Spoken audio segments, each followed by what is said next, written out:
I can see that. Yeah. Yes, absolutely. So, how are things at your end? How is the climate? Yeah, everything is going on well. It's a little bit busy here, but we are managing, so everything Okay. is fine. Yeah. So, I'm very happy that yes, you have joined me up for this particular workshop, the first one of Hmm. ever of qualitative research. As we were discussing, there are so many things that needs to be discussed and so many things to be rolled out. Hmm. So I really appreciate you joining me up and immediately saying yes, and not only for the theoretical portion, even for the practical session, Philip. Hmm. And for in vivo, thing is that I don't trust anybody else, to be very honest. You are the only Hmm. person, and after reading those two book of yours, I thought I should request you only rather than somebody else specifically. Hmm. It's good that you have agreed to give a hands-on experience in this workshop. So thank Yes. you for that once again. You're welcome. It's an honor to, be part of this session and also present what I know and have a discussion. So thank you for the opportunity to speak to your audience. Yeah. You're most welcome, Philip. In that case, I just have another 4 minutes to go. I have shared all the materials that you have given to me via mail to all Mm-hmm. the participants also, and they are looking forward to learn from you. I have given them that information that yes, um, Philip knows a lot about qualitative research.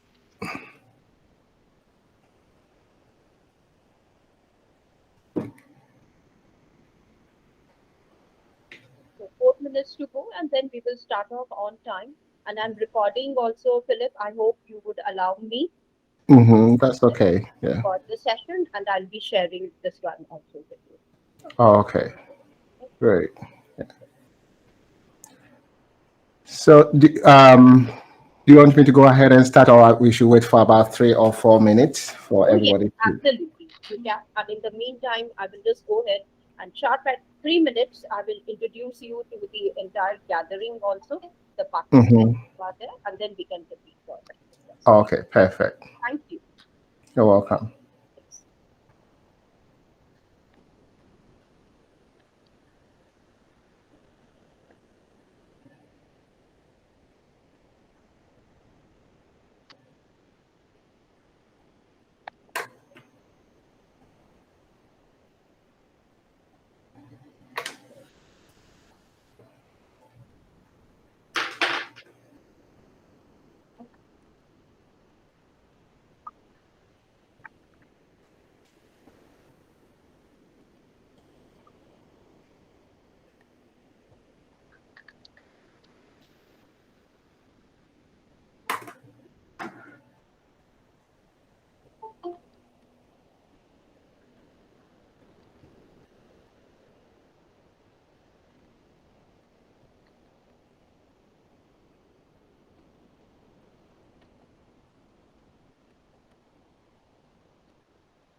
Thank you, Philip. Good evening to you once again. I think officially now we can, it's sharp 8, so we can start off with the session right now. Before you can start off the session, I would say, let me introduce you to the entire gathering who is here right now, and we can proceed. Good evening to all participants. I am really thankful to all of you for joining me up on this Saturday evening. And Philip, to be very honest, today is a nice festival in India. It is called as Basant Panchami. It means we Oh. welcoming the spring season, number one, officially from today. Mm-hmm. Number two, we have a goddess of learning or knowledge called as goddess Saraswati. Okay, and Mm. today, is the day when we literally worship her for giving us that kind of, requesting her to bless us for the knowledge that we are Mm. possessing. Yeah. So I really thank you for joining us up on such an auspicious day, also, such like that. So And happy, also, yeah, I also wish you a happy festival. So yes, thank thank you. you. And to the entire gathering who is here, out here, I wish you all a very happy Basant Panchami. It's a very auspicious day for all of us. And the speaker, the master for the day is Dr. Philip Adu. He is the founder of Center Research Methods Consulting LLC. As a methodology expert at this particular center, Dr. Adu provides research methodology services or consultations, I should say, to researchers, practitioners, faculty, and students across the globe. He was a methodology expert at the Chicago School of Professional Psychology, which is also known as TCSPP, for past 10 years. He completed his interdisciplinary PhD in education at West Virginia University, USA. Dr. Adu has extensive knowledge and skills in conducting research, especially qualitative research, and designing and teaching research method courses. Again, I have seen him across different areas and universities, institutes also, and offline also he is into the services. He has great expertise in using qualitative data analysis software, which is QDAS, to conduct qualitative analysis. Dr. Adu is the author of Step-by-Step Guide to Qualitative Data Coding. And that's a wonderful book, and I would recommend each and every scholar as well as the faculty members of this particular workshop to definitely go through this particular book. I mean, it really throws a lot of intricacies regarding the software as well as the qualitative research. I'm just not going into the depth of it. He also is the co-author of the recently published book titled the Theoretical Framework in Phenomenological Research, Development and Application. Now, I think that book is also wonderful, and I have really read line by line. And to be very honest, Philip, your first book I read nearly 6 times. You know, Oh. and before approaching you, reason that is the only book I would say which really gives us a lot of intricacies as well as nuances to enter the data into the NVivo, the software, and the Mm-hmm. entire thing that you had discussed under the title of structuralism and post-structuralism, Mm-hmm. step-by-step coding. So that indeed is a very good book in the world of qualitative research. And I really Thank appreciate you. some of your valuable time today. And I hope the participants also will be learning certain things from you as well as asking you certain questions.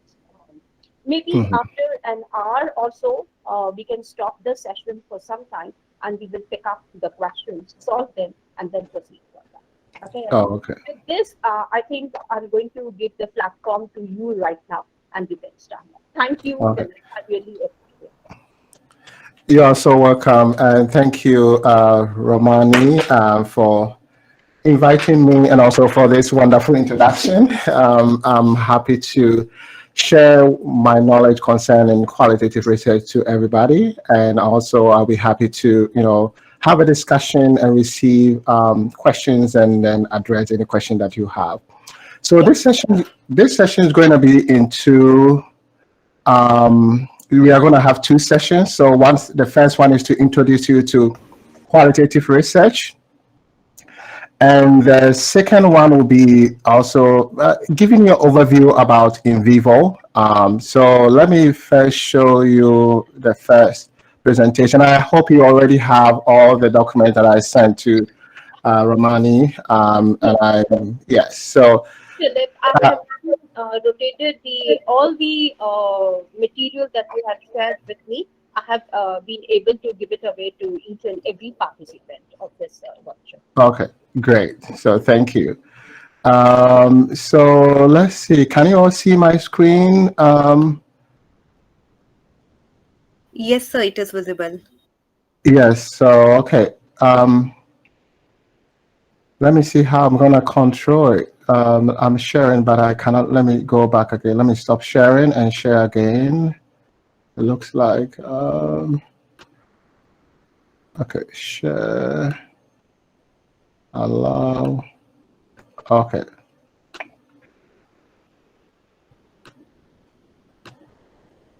Okay, so I'm sharing again, so let me know whether you are still seeing it.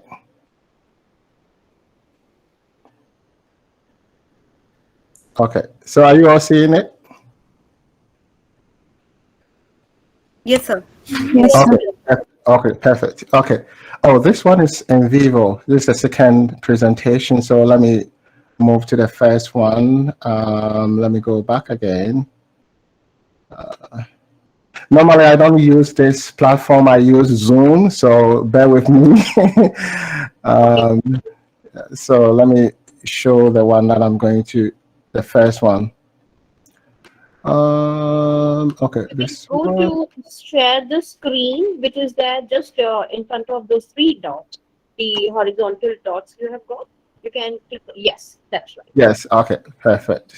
Okay, so as I said, I'm going to talk about, qualitative research, qualitative analysis, and also presentation of findings.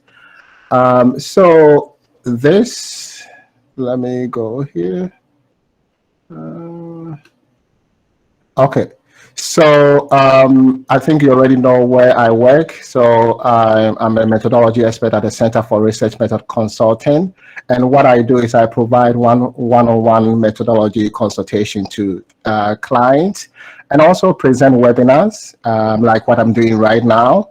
And also I develop courses online for students. The current course is Qualitative Analysis for Everyone.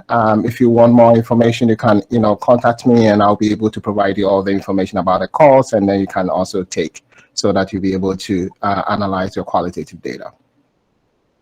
So this is the outline for our first session. So I'm going to give you a brief information about qualitative research and also philosophical paradigm and assumptions associated with qualitative research. And I'm going to also provide information about how qualitative design should look like, right? So thinking about the problem that you want to focus on, thinking about the purpose of the study, your research question, and also your method and data collection, data analysis, and also how you have to present your findings. So what is qualitative research? So it's very different from quantitative, right? So the main difference is that qualitative researchers really focus on non-numerical data, right? So we focus on text, audios, and videos, artifacts, and analyze those information or data so that we'll be able to address our research questions. So we don't really focus on numbers, right? So that's the main difference. So how do we collect our data? So we use interviews, we interview participants. Sometimes we have to do focus groups. So focus groups, like we have a group of people and then you ask them questions and then receive responses from them and collect that information to address your research question that you have. We can also do observations. Sometimes, you may get rich information by just observing what participants are doing, right? And then you gather all the information that you need and then analyze and address your research question. We can also do document collection, right? So this means that you think that there's a specific document or artifact that you have to collect and analyze that information and then use that information to address your research question that you have. So these are the 4 main ways that we collect data. And in terms of the purpose, right, our focus is, we have 3 main focus, right? I know there are 4.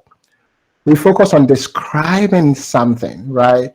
We can describe a behavior, we can describe an event, we can describe a situation, we can describe a phenomenon, right?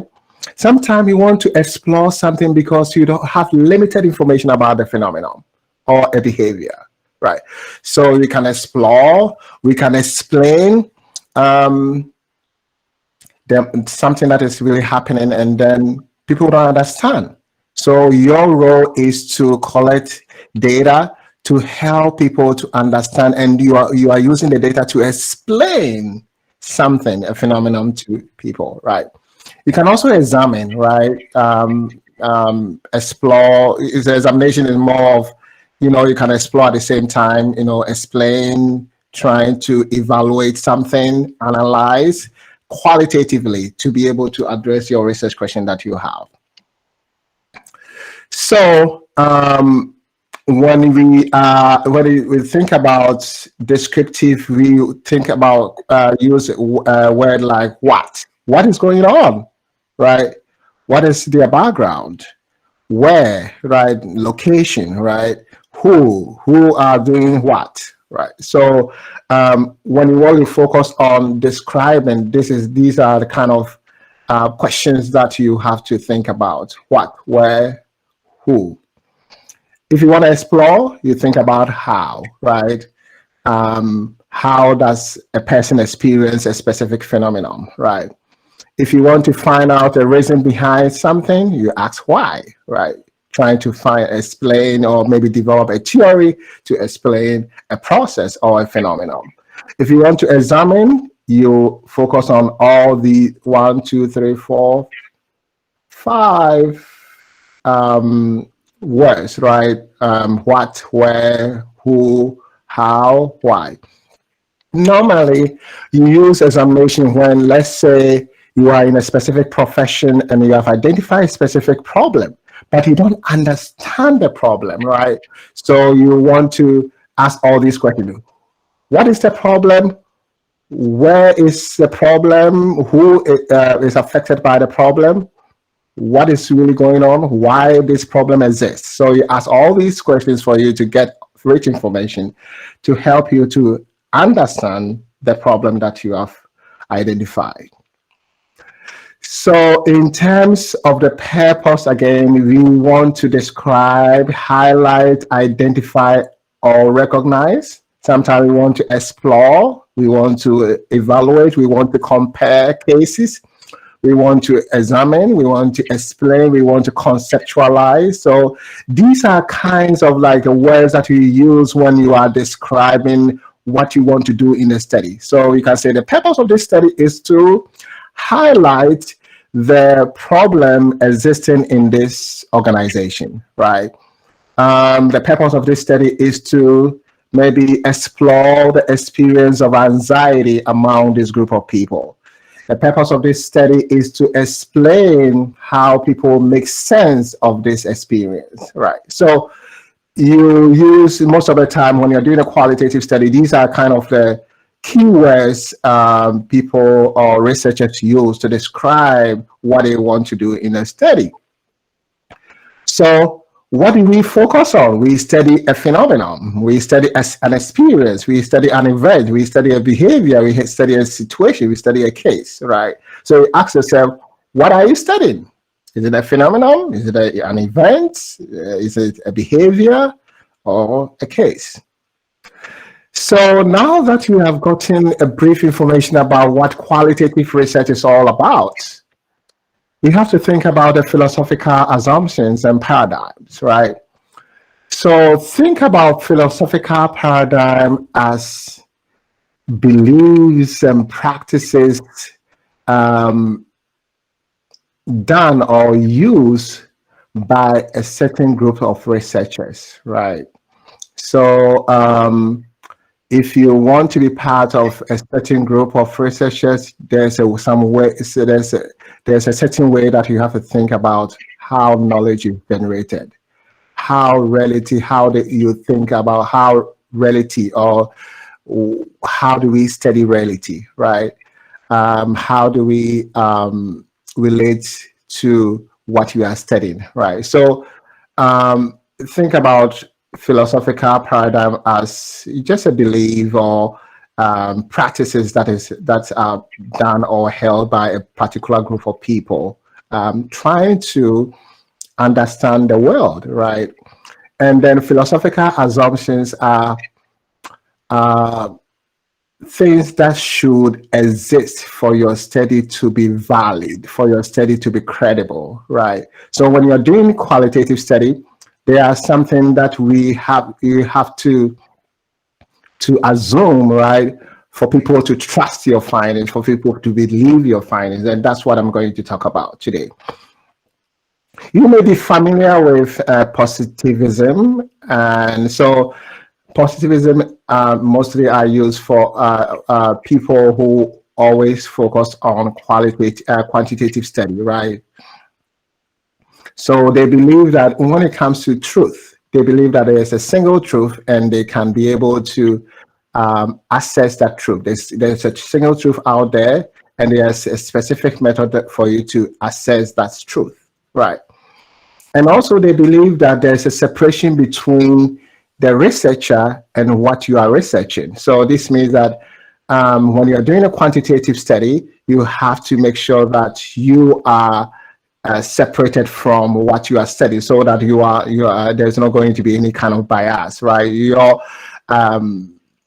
preconceived ideas and biases that you have will not adversely affect what you are studying, right? All the data that you want to collect. They also believe that they can reach a conclusion or findings that are context-free. So that's why they can really be able to generalize their findings, right? So they sample population, they sample from the population, they collect data from them, analyze, and then conduct inferential statistics, and then based on the finding, they'll be able to generalize the findings to the population. And also in terms of the method, as you know, they use quantitative method, right? So when it comes to qualitative, it's very different, right? We have our own rules that we follow, right? And I always mention or let people know that never use quantitative rules and assumptions to analyze qualitative research, right? We all have different lanes. We all have philosophical assumptions. We all have philosophical paradigm that we have to follow, right?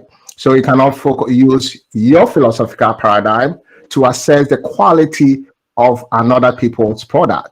You have to be able to learn their paradigm so that you can assess the quality of that product. I think it's the same thing as, imagine you want to study somebody's culture, right? And then you use your own kind of culture to assess, to evaluate somebody's culture. I think it's not proper, right? So if you want to understand people's culture, hold on with your own preconceived ideas, right, that you have, right? And then trying to learn about their culture, right? Be open and know all the assumptions on all the beliefs so that you'll be able to understand people's culture. It's the same thing as qualitative and quantitative study, right? So in qualitative study, most of the time, our paradigm is called the interpretive paradigm, right? What we focus on in terms of truth, we believe that there are multiple truths. Why do we believe that there's a multiple truth? Because we think that every person have their own background and beliefs and practices and biases that they have. And your background affects how you see things and how you experience things. That's why when you have a group of 10 and they have experienced a specific phenomenon and you interview them, right? People give different kind of perspective. Or let's say there's a car accident and you have 10 people observing that, right? Why should an investigator interview a lot of people? Why doesn't an investigator interview only one person to get the information? Because you're going to get different perspective of about what caused the accident, right? So in qualitative study, we believe that we have multiple realities. Everybody have their truth. So you as a researcher, when you go, you are not going to look for a single truth. You are going to look for multiple perspectives about the issue that is happening. So we embrace multiple truth. For when we go and collect data, we are not going to find out whether what the person is telling us is true or not. That's not our work. Our work is to give people the conducive environment to share their truth. And your role is to receive that information and analyze and come up with things to help you to address your research question that you have. In terms of the connection between researcher and participant, right? Oh, yes, researcher and participant, or researcher and what is being studied. We believe that we are an instrument, right? We decide the kind of question we have to ask participants. We ask participant questions, specific questions, and sometimes we respond differently based on our background. We make sense of the data that we collect from participants. Because of that, we have some kind of connection between us and participants, right? So this means that our background and our biases may influence how we make sense of the data, right? So it's very important as a qualitative researcher to be aware of your biases, aware of your background as you are trying to make sense of participant information, right? So we have some connection with the phenomenon. So when you are doing the research, you have to be aware and try to bracket, set them aside so that it will not have influence. It doesn't mean that you're going to have findings that are objective, right? You're always going to have an element of you in the findings, because you are connected to what you are studying. So in qualitative study, we don't focus on objectivity. We don't focus on objectivity. We focus on controlling or putting in check our background so that it will not adversely affect what we come up with, right? Think about this way. When you see an artwork, right? Sometimes you ask yourself, who did this artwork? Why do you want to know who did it? Because knowing the person who did it will help you to better understand the person's artwork. So this means that the person that did the artwork, there is the element of the person in that artwork. So qualitative findings, there's a little bit of yourself in the findings. So that's why when you are doing qualitative research and presenting your findings and telling people how you did your research, you have to let people know who you are, your background, your biases that you have, and how were you able to set them aside so that people can make sense of the findings. And I will talk a little bit about it when we go further. The next one is the context, right? We believe that context play a very good role for us to understand what participants are telling us or understand the issue that we are focusing on. So we are not going to throw away our context, right? If you want to know people's culture, if you want to understand people's experience, you have to know who they are, what are their background, what situation they find themselves in, what are their past knowledge, what are their past experiences, for you to make sense of their current information, right? So the context is so important for qualitative study. So that's why when you are presenting your findings, you shouldn't do away with the context. You have to provide background information about participants, right? Why should you do that? It's playing two roles. The first role is for people to better understand the findings. The second one is to help you to help future researchers to transfer the findings to similar situations, because you have given a context. People can look at the similar content in some situation and then apply your findings. So in quantitative study, they generalize. In qualitative study, we transfer. We don't care about generalization. That's why we don't focus on a lot of participants. We focus on a few participants because we are not interested in generalizing our findings. We are interested in understanding the phenomenon or describing the phenomenon, right? So, so how to conduct qualitative research? So, similar to quantitative study, you have to have your problem, you have to have your purpose, you have to have a question that you have to address, you have to have a method, data collection, data analysis, and also the findings, right? So what is the problem? So in research, the problem is what you want to address in the study, right? The reason why you are doing a study is to address a specific problem. Without a problem, there's no need for a research, right? So there are two types of problems. We have the practical problem, and then we have the research problem, right? So the practical problem is the problem that really happens in day-to-day life, right?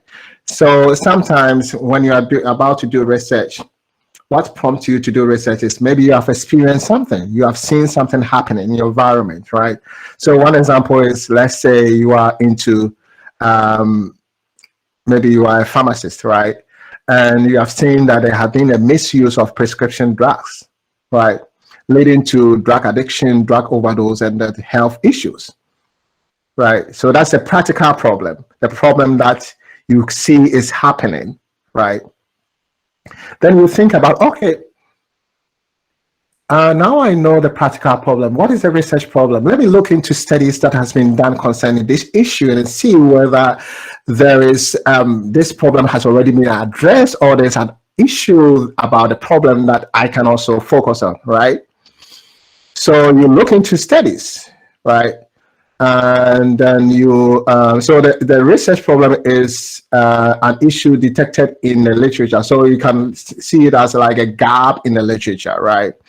So an example is, let's say there's a limited study on what leads to the misuse of prescription drugs in country X, right? So that's what you have identified, the gap that you have identified in the literature, right? So as you can see, the practical problem is what you see is happening in our day-to-day life, right? And then the research problem is what you see in the literature that you want to do research to help fill that gap, right? Or address that problem. Why should you look into practical research? Should you look into research problem? The reason being that you don't want to do a research in isolation, right? You want to contribute to your field, right? Although you are interested in a practical problem, you have to also find out what has been done, because you don't want to, maybe the problem that you have identified has already been solved. So you don't want to waste resources and do the same research again, right? So in order to be able to not do research that has already been done a lot and waste resources, in order to also effectively contribute to the field, is so important for you to look into the gap in the literature. Then now that you have identified a gap in the literature, you have to think about, okay, so what is the purpose of my study?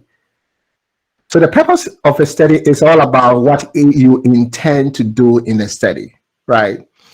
So as you can see here, the purpose of this qualitative study is to examine factors that contribute to the misuse of prescription drugs in country X, right? So that's what you want to do in a study.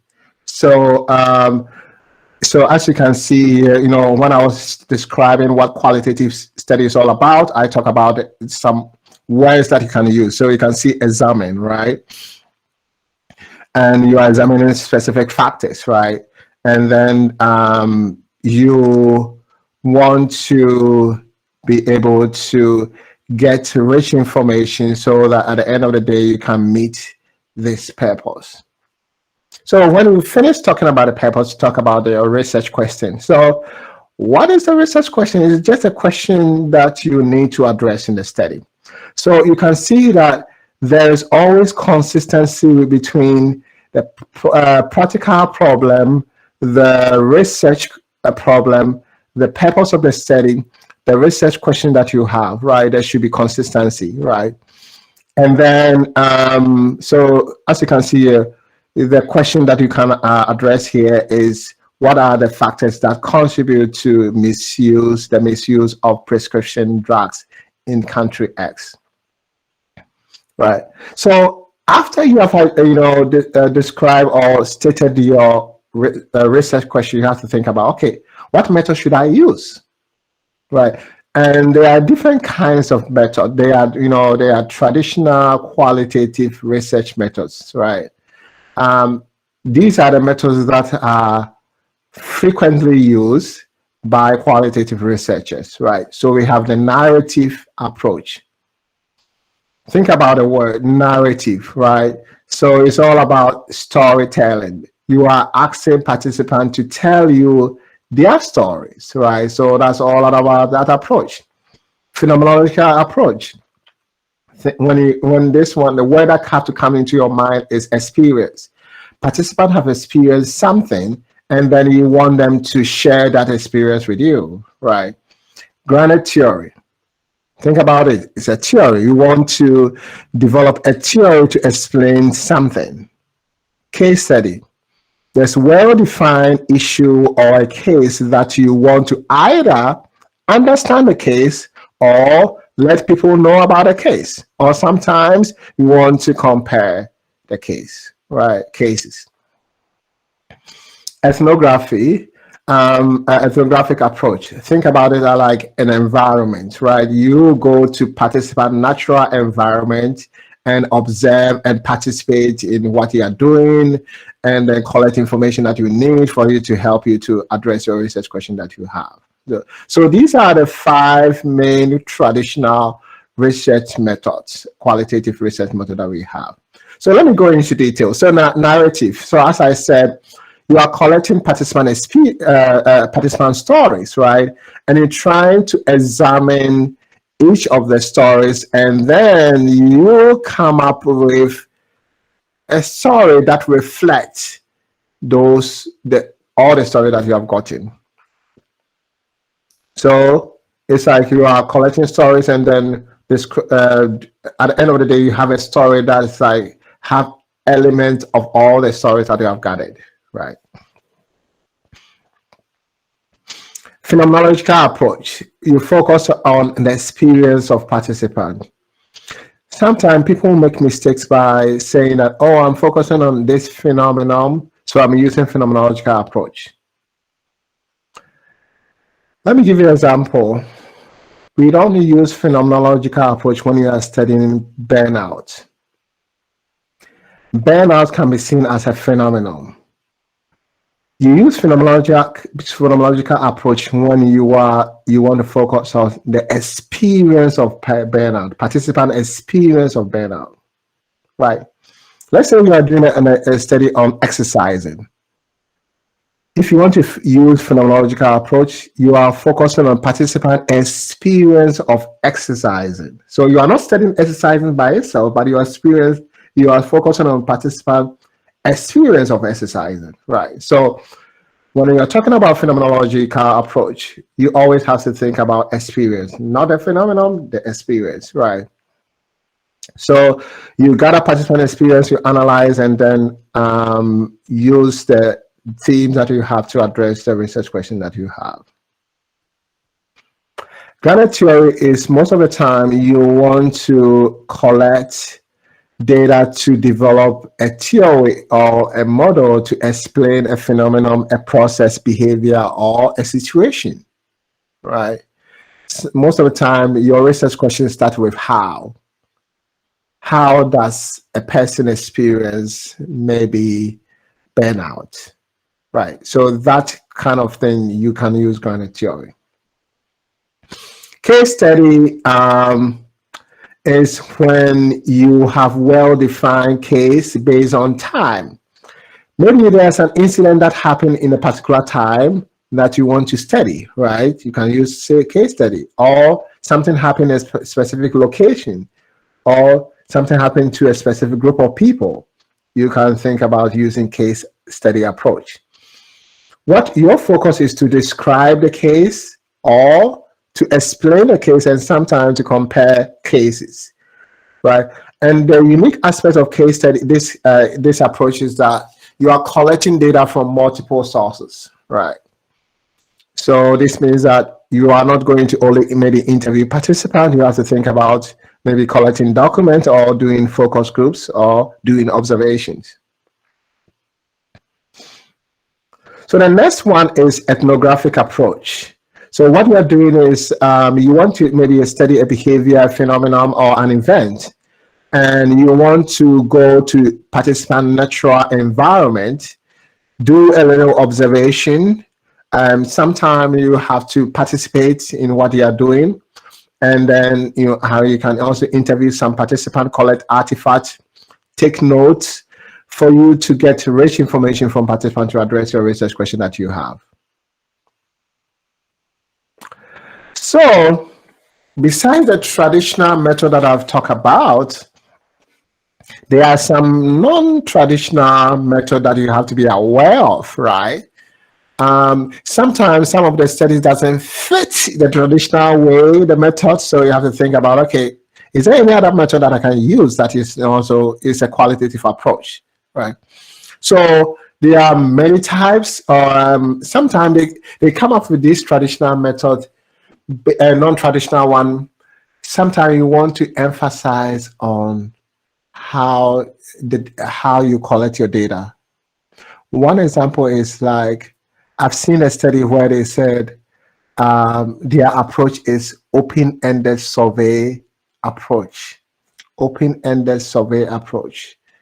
When you listen to that approach, you think about, okay, the person maybe did a survey, and in a survey, the person has open-ended questions, and people have to just type their answers or write their answers.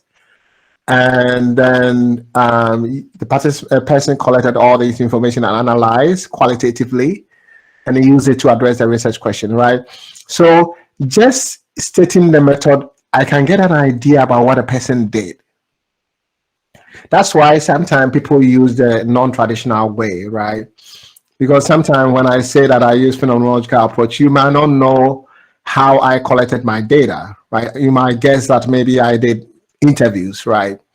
But this one, the non-traditional one, they use the data collection strategy to label their approach. So as you can see here, art-based research method, right? So this means that, what comes into mind is maybe they allow participants to do an artwork, right? And after that, they interview participants to find out what meaning they can derive from the artwork, right? Or what the artwork portrays. So based on this approach, you'll be able to know what the person did, right? Just the name of the approach. Photo voice. So photo voice is most of the time it's like you give participants a chance to take photos of their environment or what they are doing or what they're experiencing, and then you They can add their voice to it, or you interview them to, give all the information that they need based on the pictures that they have brought to you. Ethnography. So it came from the traditional approach, ethnography. But ethnography means that you are using the internet, right? Instead of physically, the ethnography, you are physically going to participant environment to collect information from them. At ethnography, you are meeting participants through the internet. So let's say there's a Facebook group. You can join the Facebook group, and then you can, observe and talk to them to get all the information that you need. Right. That is ethnography. Autoethnography. Let's say you have passed through some experience that you want to do research, right? So it's like you are studying your own self, right? So you are the participant and you are the researcher. You can do that research too, right? Content analysis method. Content analysis itself is a way of analyzing your qualitative data, right? And I'll talk a little bit about it. But this one, the researcher wants you to know that they use content analysis for their study, right? But they also want to label the whole study as a content analysis approach, right? It's possible for you to do that, right? We also have crowdsourcing method. Let's say you are doing a project and you put it online. You ask people to, contribute and build that kind of project, right? And you are doing research, and you want to let people know how you did it. So without just reading about the research, just the name of the approach will give you an idea about what the participant did, right? So the lesson here is that you don't have to be restricted by the traditional approach. You can be very innovative and come up with your approach, right? But make sure that you are including best practices. You can't just come up with that approach and use it, right? People are going to ask you, what is the maybe philosophical foundation informing your study, right? What kind of assumptions that are surrounding your study, your approach? People are going to ask you, why are you using this approach? So when you choose non-traditional one, try to see whether people have used it and see how they use it so that you can adopt some of the best practices and use it for your study. And then you can use it as a way of defending your approach, right? So that's why in qualitative environment or qualitative family, we have a lot of approaches because people come up with innovative approaches and then use it in a way that they can get access to the rich information to address their research question that they have. So when it comes to qualitative approaches, they are limitless. You can be innovative, but always make sure that you have good reason why you are using that approach, right? So in this example, we can focus on the traditional one. I think that case study approach will be the best, right? I don't see this study using phenomenological approach because I'm not really capturing the experience of participant, right? I'm not focusing on participant. If I want to use phenomenological approach, my research question could be, what is the experience of misusing prescription drugs? Then I can identify participants who are using prescription drugs, who are misusing them, and then interview them, right? And they will share with me their experience, right?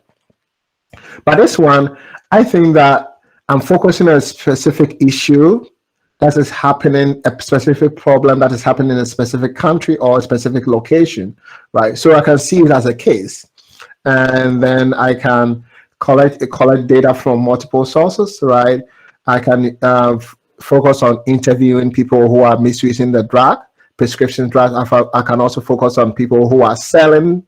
I can also focus on lawmakers, right, to find out their perspective and doctors and other things. So you see how I'm collecting data from multiple sources to help me to better understand or identify specific factors that contribute to people misusing prescription drugs. So data collection. So in terms of data collection, I think what you have to think about is there are four main ways, right? You can collect documents, you can interview participants, you can do focus groups, you can also do observations, right? But apart from these traditional ones, as I inform you, there are other ways, right? You just have to read qualitative articles, and then you'll be able to get information about some of the other approaches or ways of collecting data. Sometimes you can use Zoom, especially if like this time where there's pandemic, where you don't want to meet participants physically, you can use Zoom or GoToMeeting or Google Meet or Microsoft Teams to interview participants or do focus groups for you to collect information from participants. So you can use existing technologies to help you to collect information from participants. There are a lot of existing tools that you can use, especially if you want to collect data online.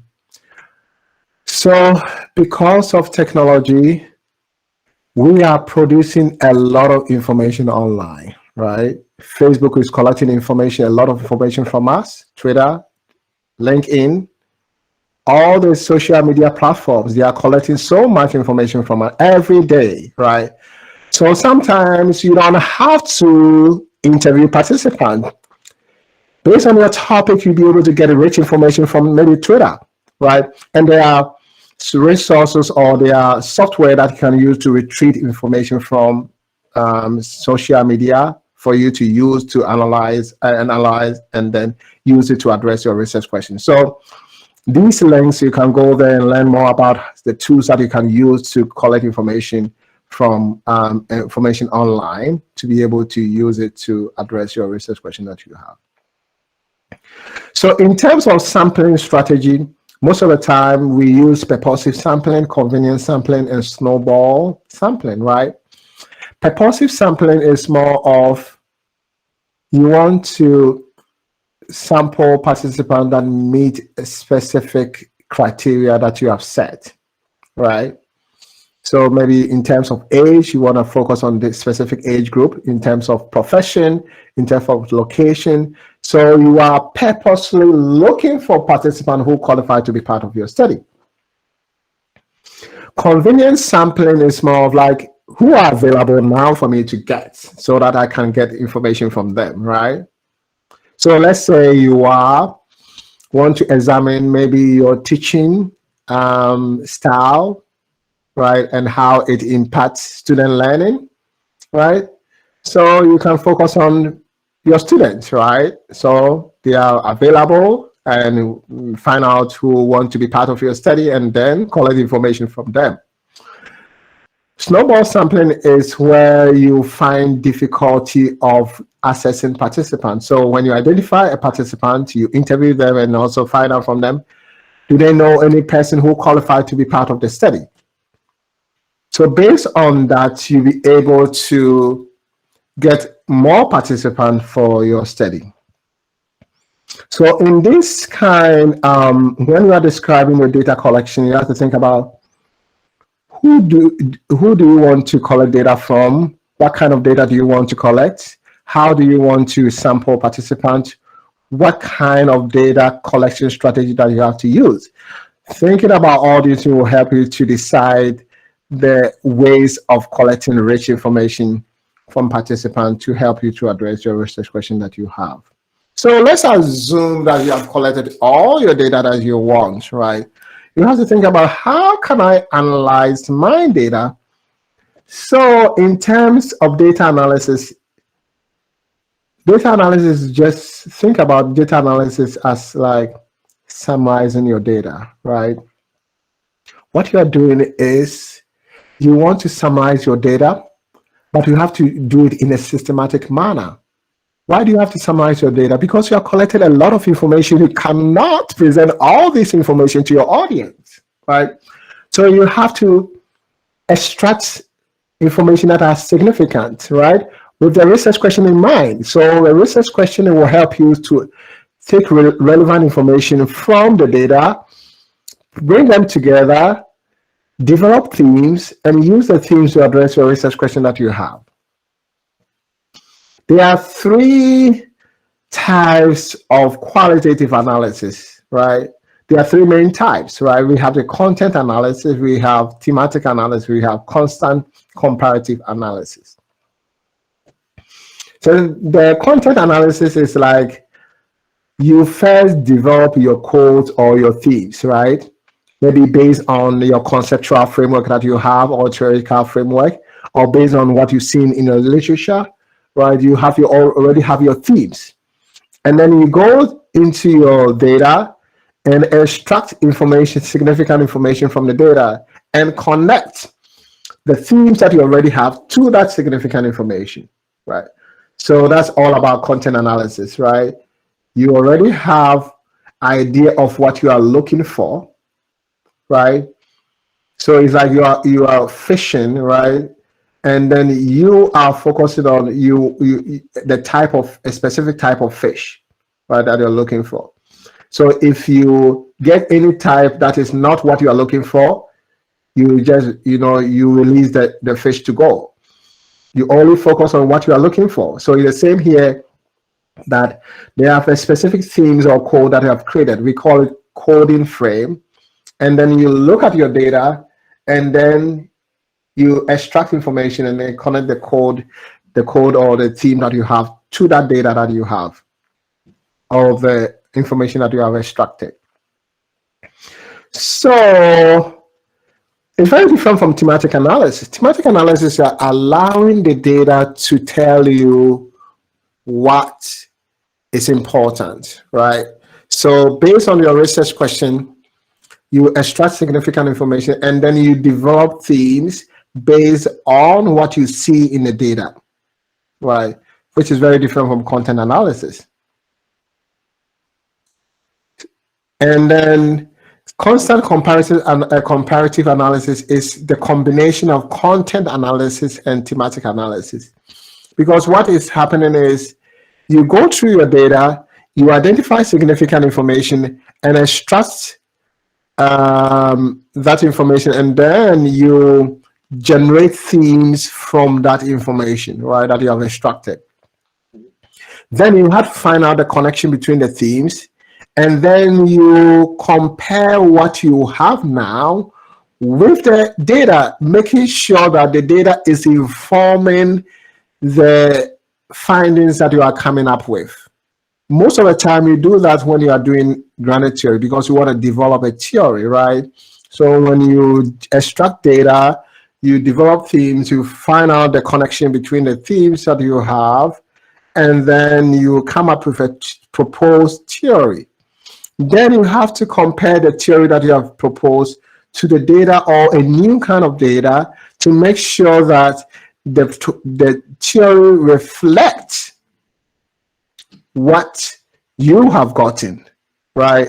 So reflect the data that you have. So sometimes it will lead to confirmation of the theory, or sometimes you have to make some changes to the theory, or sometimes you have to just reject the theory. I've seen some studies where they use granite theory, but they did not develop a theory because they didn't have enough data to develop the theory. So when they reach the stage where they have like themes, they end the study, right? And say that, oh, I don't have enough data to develop a theory. So future researchers can work on what I have and come up with a theory, right? So these are the three things. So for this one, we will use thematic analysis. The reason being that we don't know yet the factors. We would have used content analysis if we already know specific factors, and we want to find out whether the factors that we have in the data that we have collected, right? Now we don't know the factors, right? So basically, because of that, we have to use schematic analysis, allow the data to tell us what we should focus on, right? So we generate themes from the data to help us to address the research question that we have. So that's all that I have. If you want to learn more about qualitative analysis, then my course, Qualitative Data Analysis for Everyone, will be good for you. And, you know, I have a 15% off if you use this promo code.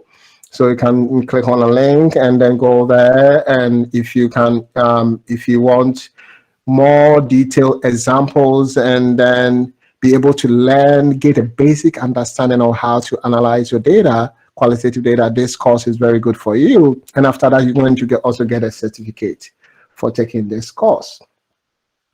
So this is what I have for you. In terms of presenting your findings, I have a link here to give you detail, but what you have to think about is when you are presenting your findings, people want to know the background information, right? So you can give a little bit of a setting, right? What the location or what participants find themselves in, right? And then you also can give demographic information, right? Their age, their profession, and any kind of demographic information that will help your audience or your readers to better understand who you talk to. Then you have to give the data analysis process, step by step, how you analyze your data, and also present information about the findings, right? The themes, and then what the themes mean, what the themes represent, and then you can end your presentation. So these are the 4 areas that you have to think about when you're presenting your findings. And also my book will be very helpful for you. It gives a very detailed information about how to analyze your data from the beginning to the end. And also my second book, if you are doing phenomenological approach, this is the best book for you. If you are doing a phenomenological study, it gives you foundational knowledge about phenomenology so that you can use the technique very well. So that's what I have for you for our first session. So I'll open up for any question and I'll be happy to address any question that you have.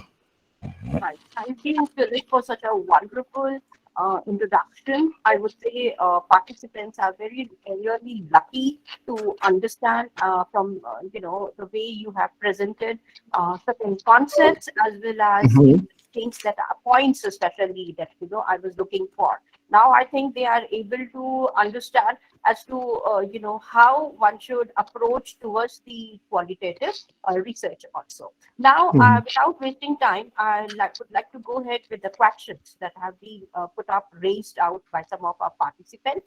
First one is, do open-ended questions, you know, is more effective than close-ended questions in a qualitative research? Yes, so the open-ended question will be the best, right? Because you don't want to restrict participants.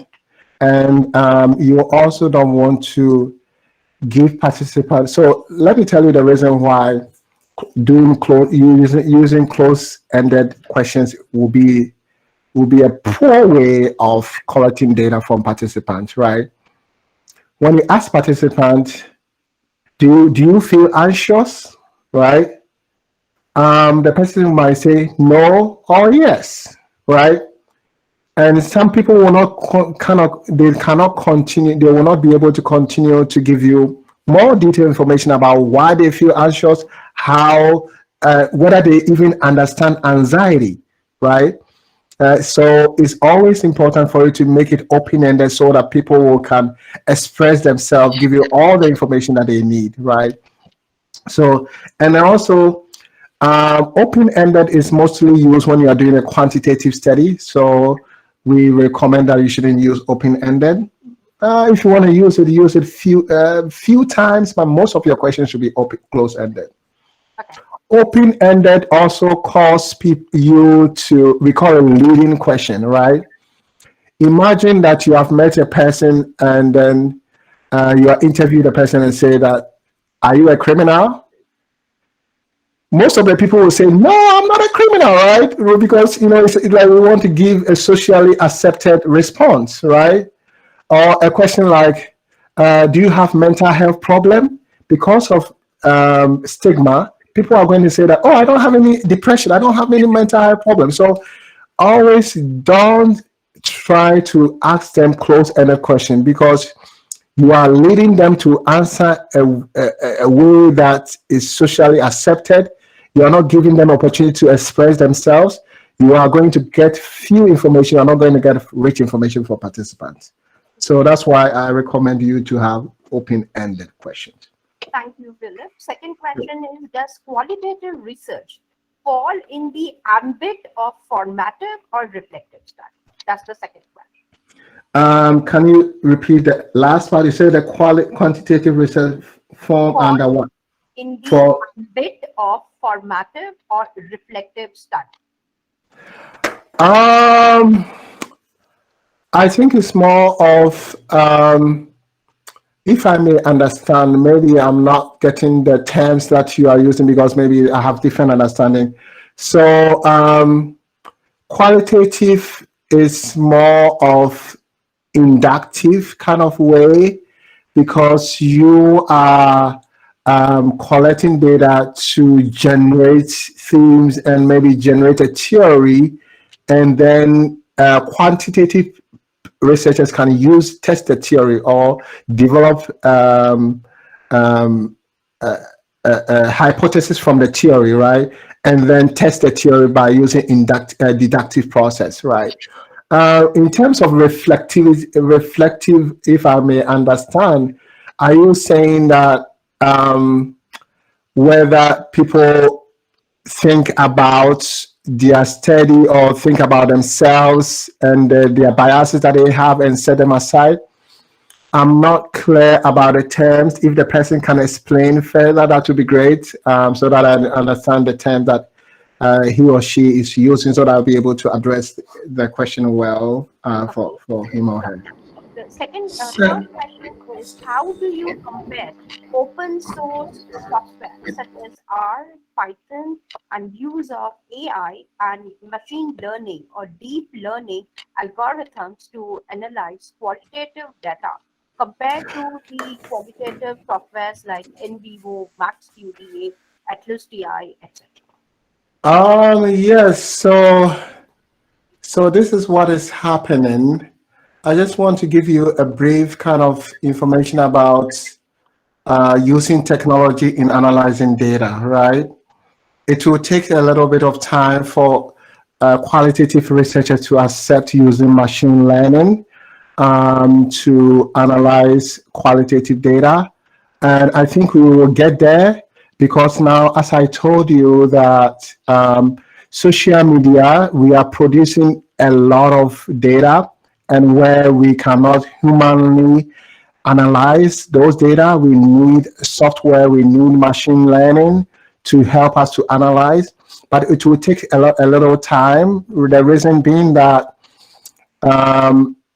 those people who are developing machine learning, they are using quantitative way of analyzing language, right?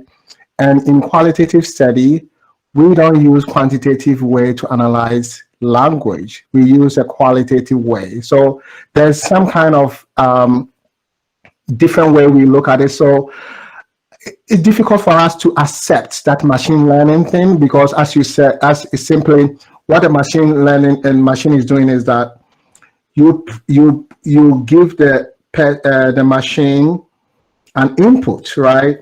Where you are saying that, okay, I have analyzed some part of the data. I have the themes, I have identified significant information, and I have the themes here. Machine, take this information, learn from this, and then I'm going to give you a huge amount of data. Learn from this data that I've given you, and then based on that, develop themes for me. Identify significant information and develop themes. But the machine use statistics to do that, right? So in the data that we already gave to the machine, we use our mind, and our mind is so complex in analyzing language. Machine is, we will get there, but machine use different way of analyzing language, and then the way that they come up with their product outcome might be very different from how we make sense of language, right? So the thing that I want to say is that it will reach a stage where machine will be so good in analyzing language. We haven't reached there yet. It's the same thing as when we started qualitative analysis. People were using, they print out, the traditional way of analyzing qualitative data is to have everything on a sheet of paper, use pencil and paper, analyze, underline or highlight the significant information, write the themes, right? And then you can, gather all the themes and on a card or something like that, categorize the card, right? And then develop themes or come up with, a theory or something like that. Now we have moved from that stage because it takes a long time. We are now using a software to do this analysis, right? The software helps you to organize the code well so that it's easy for you to identify significant information and develop themes, right? And then now we are moving from using like in vivo to use machine learning tools, right? At first, when in vivo and other qualitative data software, when they came, qualitative researcher didn't accept it. We resisted it for a little while until we realized that, it can do similar things that we are doing manually and it saves time, right?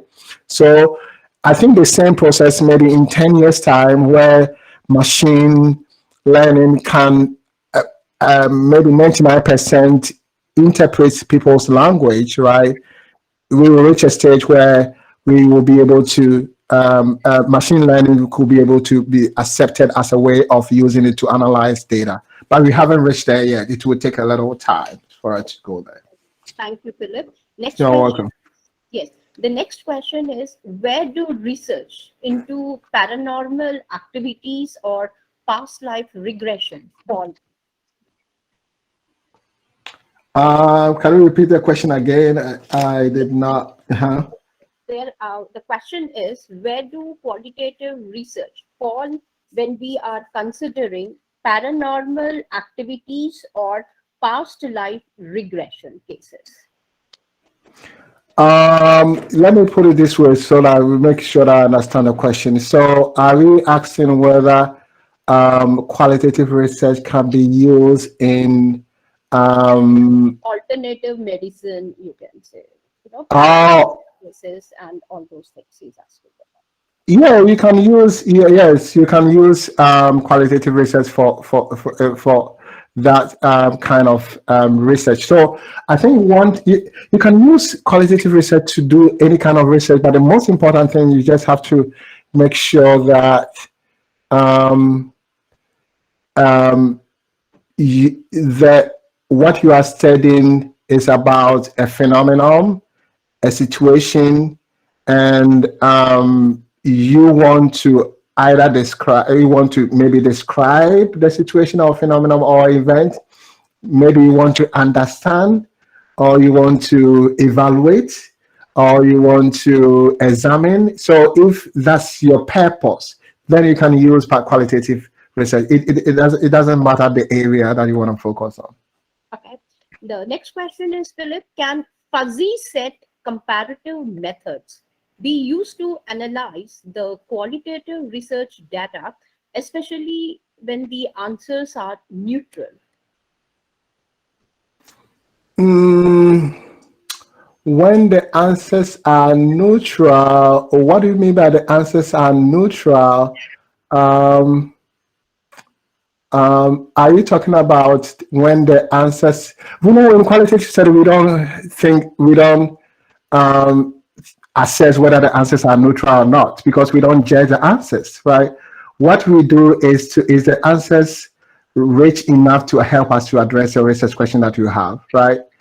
We are not doing quantitative study where we say, oh, this is a positive answer, this is a negative answer. we don't care about whether it's neutral, negative, or something like that. The one thing that we have to focus on is the information I'm collecting helping me to address my research question that I have. I think that's the main thing that you really want to focus on, right? And also, when you are interview participant, make sure that you shouldn't ask questions that they will give you what you want to hear, right? Ask questions where you will be you are not either in the right side or the left side. You are in the middle, right? So like asking people, do you think that you don't like your work or something like that? Okay, it's like what do you not like about your work? What do you not like about your work? If you do that, what happens is that you are causing the person to give a negative information about the work, right? Why don't you ask, what do you think about your work? What is your experience? So that the person will be given any information, right, so that you get all the information that you need about the person's work, so that you can be able to address your research question that you have. Right, Philip. Thank you. The next question is, if I am looking at certain group competencies to form a framework, what approach do I take for going, or let's say for using in the qualitative research? Yeah, so I think it's going to be great to use granite theory, because granite theory gives you a chance to develop a model or a theory or a framework, right? Especially if the framework has not already been developed, right? So here you have two options. I was thinking, like, if, let's say, through the reading of the literature, you already come up with a framework, but you want to use your data to assess the framework, then you have to think about content analysis, right? Where you can develop teams based on the framework, and then use the teams to go through the data and see whether there's some kind of connection between the framework that you have and also the team. But if there's no existing framework, then you can use granite theory to develop a theory or a model to reflect the framework, right? So you have to pass through the granite theory process. And I have a presentation on how to conduct granite theory. If you you can contact me, and I can send you the link for the presentation. Thank you, Philip. Next question is, can I proceed further? Yes. Yes. The next question is, if I want to conduct research through Twitter about particular research topic, then with Twitter archives which were shared by you, can I get all the comments till date? There's a limitation. It will not give you all the comments. It's a long time since I used that software, but there's a limitation. Sometimes it gives you maybe for the past 2 weeks or the past 3 months. It doesn't give you everything, right? So you can try it out and see the limit, but I know that it will not give you all, like, let's say for the past 2 years or 3 years. You are not going to get that. You'll get it maybe for the past 2 weeks or maybe 3 months or so. If you are having issues, you can also try, let me see, you can try the in vivo one. There's a name for that. Let me see. And let me go here. Okay, you can try and capture from in vivo too, and see how much information you're going to get. But both of them, they are limited. It doesn't give you all the thing. So that's why you use it when there's a current issue, right? Something that has happened maybe 2 weeks ago or maybe 3 days ago, and people are talking about it. Then you can use that software to retrieve that information, right? And the good thing about it is, like, if it's a current issue and it's happening right now, you can start from maybe today and withdraw that information, and you can do it until the time where nobody is discussing that information anymore, right? So you can continue to withdraw the information. Go as you withdraw tomorrow, you can do it. The next day, you can do that. And so at the end of the day, you're going to get a lot of information. So normally we use the Twitter when there's some current issue happening and you want to see what people are saying about that current issue. Okay. Next question is, Philip, for evaluating participants and stakeholders' experiences in a particular community, which is the best approach? If you want to evaluate participant experience, so you see how it's sometimes difficult if you want to restrict yourself with the traditional one, because it has an element of phenomenology. It also has a little element of case study, because you are focusing on multiple people getting multiple perspective, right? So and also, you know, the good thing about qualitative research is that there's a little bit of flexibility here. You can even use two methods, right? So you can say that I'm using phenomenology and case study. I'm using phenomenology because I want to capture participant experience. I'm using case study because I'm focusing on a specific issue, a specific project, a specific population, a specific community, right? So that's why I'm using these two approaches, right? Or you can focus on non-traditional approach, right? By saying that I'm using participatory action research because or you are using an evaluating qualitative evaluation method, right? You can come up with a very good method, non-traditional way. You just have to search for that method and see who have done that and see how they did it, and then you can get some kind of best practices. As I said, you don't want to manufacture something that nobody has manufactured an approach nobody has used before, right? It's very difficult for you to defend, right? So you have many options. As I said, the first option, you can combine two approaches for the traditional one, or you can come up with innovative approach and see whether somebody has used that approach before, and then you can adapt some of their practices. Right. Now, the next question is, if I want to find out the differences in renewable energy policy between US and China, which would be the best approach, qualitative approach? I think you can use case study because you can do comparative case study. I have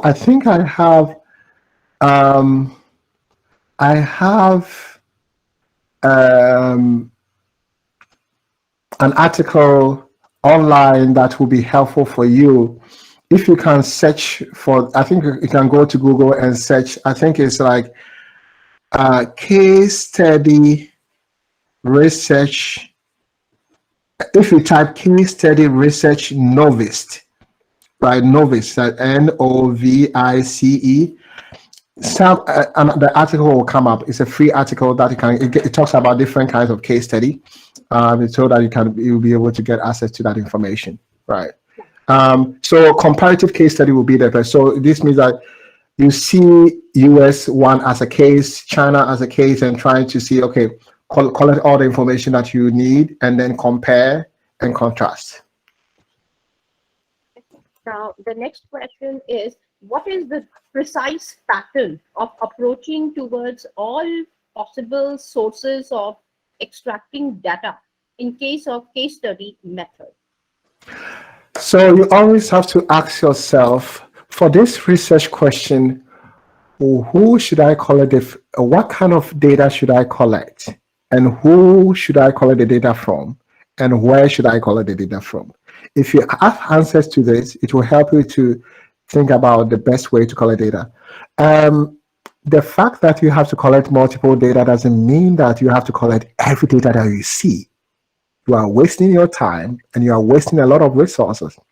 The fact that the data exists doesn't mean that you should go for that data. Ask yourself, which of them will help you to address your research question that you have, right?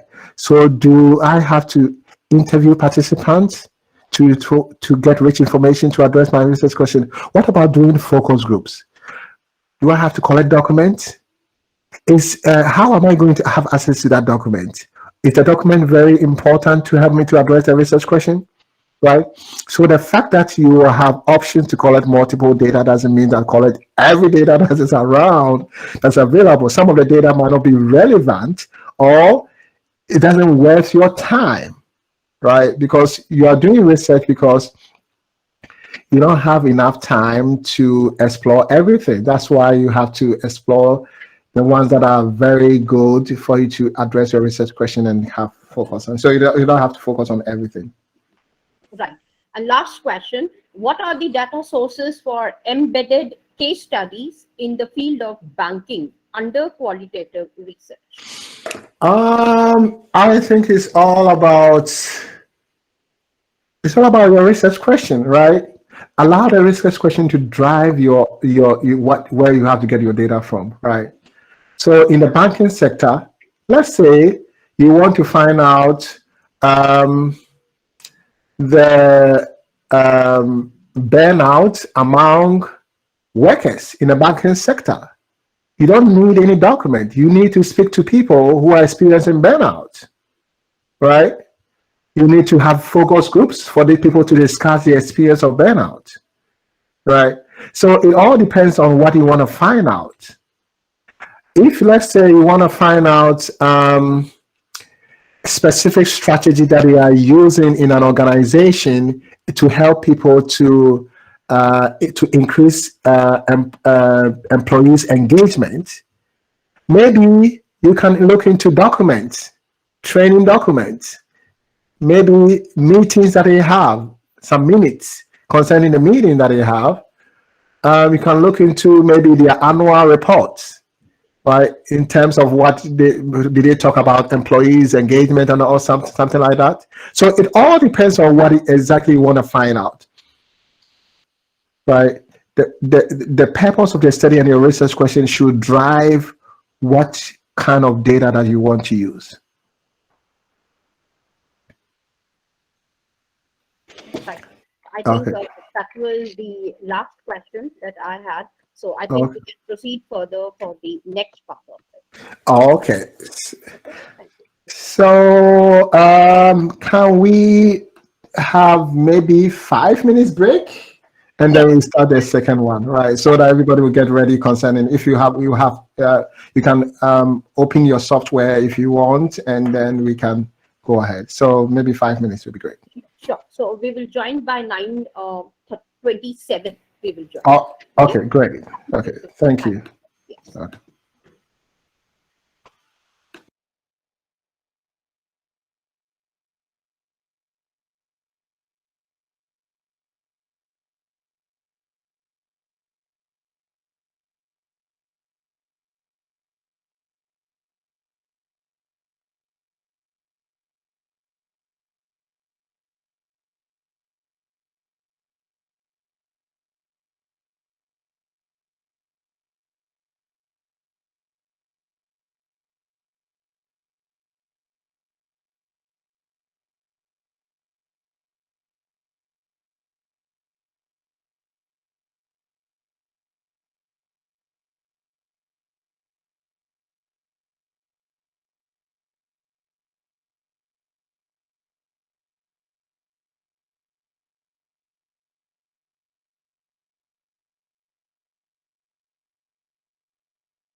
Thank you, Philip, for joining us back again. I really appreciate it.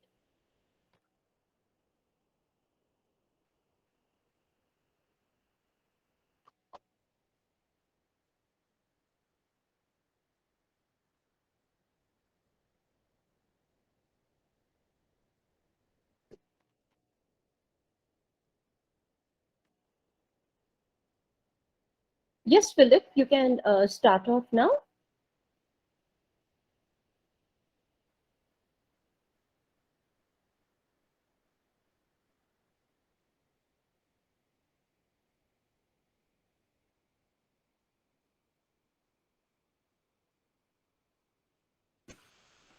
Okay, can you hear me? Can you all hear me? Yes. Thank you, Okay, Philip. you're welcome. Okay, so let me share my screen for the second one.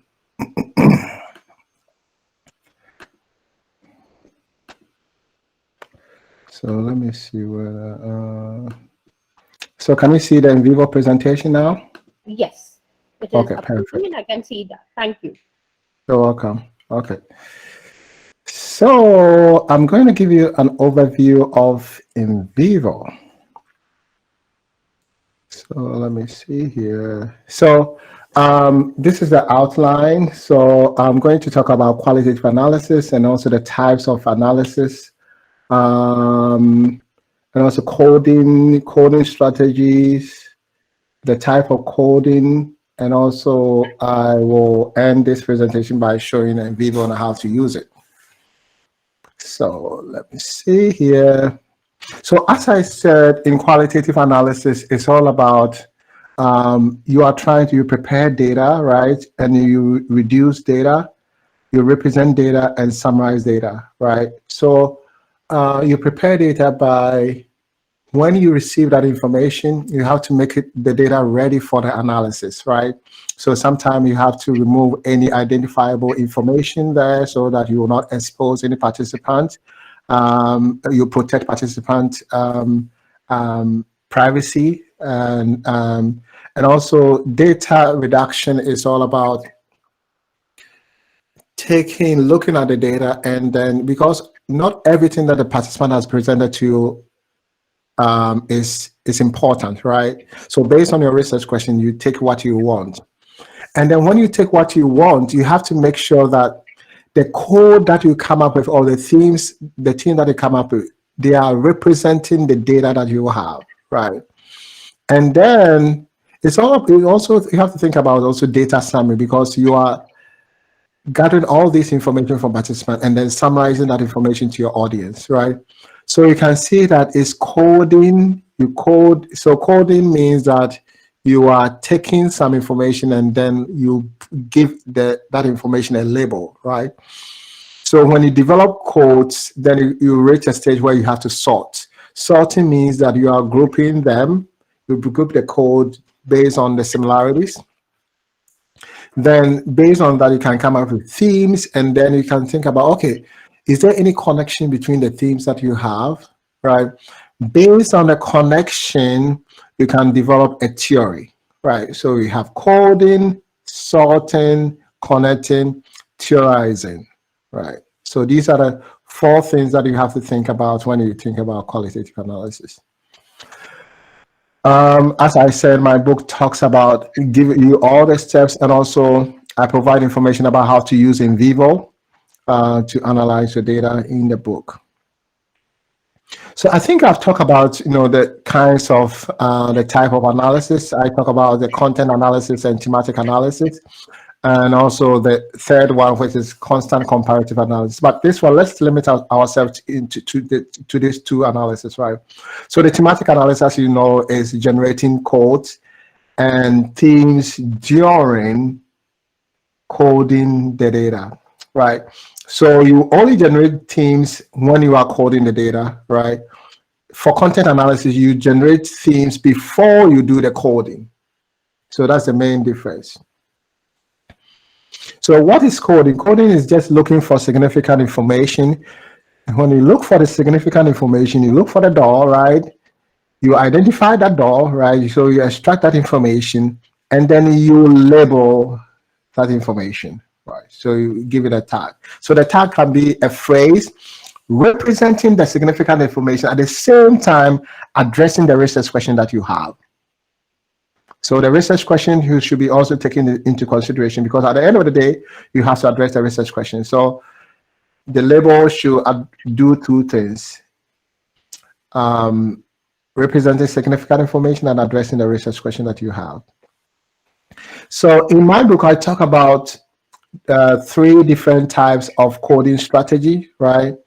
But in this presentation, I'm going to talk about only the 2 types, the common ones, right? So the first one is description focused coding. So as the name implies, you are describing. You are like a reporter or a journalist. You go and look at what is happening and present that information to your audience, right? You are not interpreting or making any kind of conclusion, right? So the same thing, you go through the data, you extract significant information, and you make sure that you understand what participants are telling you, right? And then you label that significant information, right? So the label can be a phrase, words in between like 2 to 5 words, right? Representing that significant information that you have identified. So, and another way, another type is interpretation focused coding, right? So interpretation focused coding is like you extract that information from data, you make sure that you understand, but you have to interpret. You have to make sense of it. You ask yourself, what does this information mean? The person has told you something. What does it mean, right? If, let's say, you are talking to participants and then you are asking the person what he will do to solve his problem, right? And the person said, I will do something about it, right? So if you are using description focused coding, you are just reporting what the person is telling you. Now the person says he's going to do something about it. Interpretation focused coding, what does the person mean that I'm going to do something about it? Does it mean that he has a plan? Specific plan that he's going to do? Does it mean that, I think it might mean that the person is not helpless. The person who is determined to solve the specific problem. The person is saying, does not say, haven't given up yet. So just a person say, I'm going to do something about it. You see, I have interpreted the information and saying that, oh, the person said it means that person is determined. It means that person will solve the problem. It means that person is not helpless. It means that the person haven't given up. It's very different from describing what the person is saying, right? So choosing the coding strategy, the results will be different. So you have to be careful which coding strategy that you have to choose, right? So there are 2 different kinds of coding, right? We have the manual coding where you can use pencil, pen, paper, and then notecards to do it. You do it manually. Sometimes you can use Word document or Excel to do your manual coding. And also we have software aided coding, right? You can use in vivo, MassQDA, QDA minor light or minor. You can use Atlas TI and Deduce to analyze the data. These software help you to organize the code that you develop, right? So think about the software as like you upload all the information to the system, then you can go through transcripts and identify significant information, and then you create containers, right, to house the information. So you create a specific container, right? The example that I gave, right? Being determined, right? Being determined is a code, right? Representing what participants said that I will do something about it. So I select I will do something about it. I create a container called being determined and drop I'll do something about it, that's significant information, into that information, into that container. So the software helps you to organize it. So you go there, you create a container, you drop it, you create and drop it, right? So it makes the analysis a little bit easy compared to using manual coding. So in Vivo, what you are doing is that you have your transcript, right? Or your video, audio, or your artifact. And then what you do is like you upload the files into the system, right? You create cases. Think about case like when you apply to go to a specific university, right? And then when you apply and you get an admission, they open a file for you, right? So that file will have your previous transcript, will have maybe your current academic transcript and other things, will have every information, your demographics and everything is in that file. In Vivo, that file is called case. So this means that if you have 10 participants, you have 10 cases, right? So what you have is that when you open the case, you have participant transcript, you have participant demographics inside, right? So that's case. So, in Vivo, you have to create cases for each of the participants that you have. But it also if you don't have participants, you also can create cases for the document that we are bringing into the system, right? And you create containers for the research question that you have, right? What you want to do is that you want to develop themes and codes under a specific research question. Let's say you have about 3 research questions, right? And you want the process to be very easy for you. You don't want to go ahead and create code without dropping them under the research question that you have. Because if you don't do that, you give yourself a work, you have to go back to the maybe 20 codes that you have created and see which research question is addressing. Why don't you first create containers for the research question, and then you can create codes under those respective research questions that you have. So that's why you have to have containers for each of the research questions, especially if you have more than one research question. And you can run word frequency and word search. We can do that here. And also you can also generate code under each of the research questions that you have. So what is the output? You can create a code book. So the code book will have all the codes that you have and also the significant information that you selected, right? So that in case you want to show that information to some people to review, you'll be able to show that information. You can also have a list of codes in Excel. So this means you can export all the code into Excel.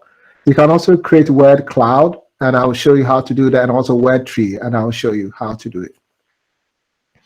So the first step that you can see here is that you have your transcript. So the document I sent you, I have 5 transcripts, right? So the transcript, each of them will be each participant, right? And then what you have to do is also have to create demographic information, or we call it the classification sheet. So it have a list of demographics. So let's go to the software and see how we use it.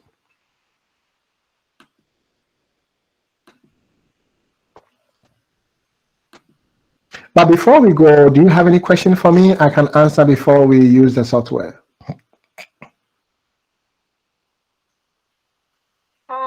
I think, Philip, we can start off with the software first, and then we will take up the questions. Okay, great. So if you have the software, you double click it. I'm using Windows version. They have 2 versions. They have Mac and Windows. So what I'm using is Windows version.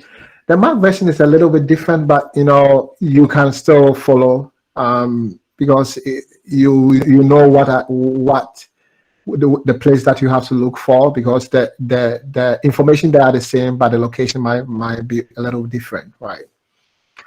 So when you open, you click on blank project because you are starting a new project, right? So you label the project. You can say maybe project.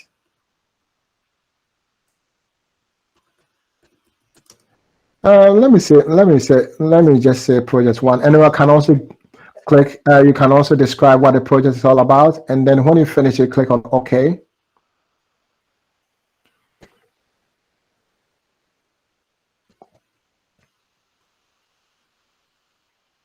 So when you open, this information will come. It just, it gives you information about what the software is all about. You can click here for tutorials. So we don't need it right now. So you can click on cancel here. So you have a space here, and the first step that you have to think about is to upload your transcript, right? When you want to upload your transcript, you click on import. Right, and then you have options. If you want to import something from, let's say, a Twitter or something like that, this is what you're going to have to use, the end capture. If you want to know more about it, you can, check YouTube and learn more about how to use this part, right? If you want to upload documents, you click on File, and you'll be able to upload document. Let's say you did a survey, and it's open-ended survey, and you have that information in Excel. You can, click on Excel, and then you can bring that information into NVivo. Maybe you have information in SurveyMonkey or any other software, maybe SPSS. You have maybe open-ended responses in SPSS. You can upload that information here. Classification sheet is used when you want to upload demographic information, right? And I'm going to show you how to do it. So the first step that you have to do is prepare your data and bring them to NVivo. So let me show you my data. Let me close here, double click. So as you can see here, this is my data, my 5 participants, right? When you double click on one of them, so this one is not a real data, it's made up data for this, just for demonstration, right? So assuming that you are doing a research, you interview 5 participants and they are physicians, you collected the demographic information and also their ethnicity. And then you want to find out the experience of burnout, right? How they experience the burnout and what they do to overcome all the causes of burnout and also the solutions, right? Maybe that's what you want to focus on, right? So you have all the information here. So as I said, you have to clean the data. So if the person's name is here, you have to remove the person's name, and you can give a label like P1 or participant 1, right? Yes, and you see that I save that information as P1. So you have to also make sure that you have labels for each of the files and they are similar. So as you can see here, I have P1, P2, P3, P4, P5, right? And then I transferred their demographic information in Excel spreadsheet, right?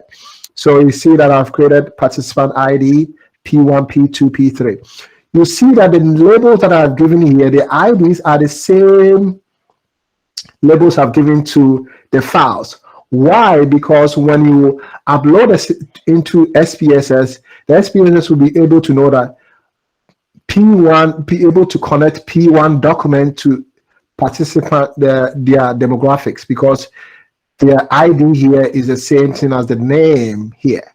So you have to make sure that the name that you give to the file should be the same ID, right, for the demographics, right?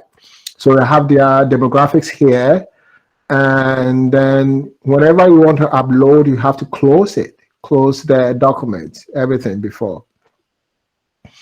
So that's the first step. Make sure that your documents are ready for you to upload, right? So we upload a file. So you click on the files here, you double click on it. and then you have, you have to look for where you have that information, right? So I have them here, and you can upload them one by one, but it will take a little time. So you have to use the shortcut. You click on the first one, and then press on Shift and press on the Shift key and click on the last one so that you can get all participants here. And then you click on Open. So it's asking you whether to import, and it's also asking you that whether you want the system to create a case for each file, right? We want the system to create case. So I think I've informed you about the case, right?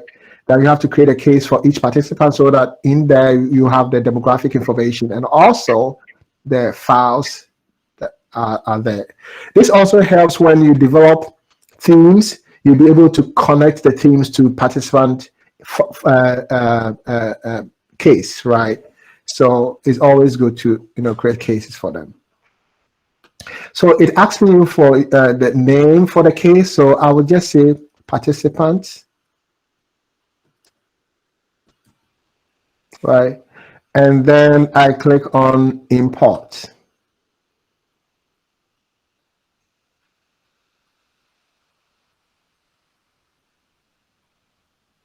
So as you can see here, I have all my files imported, right?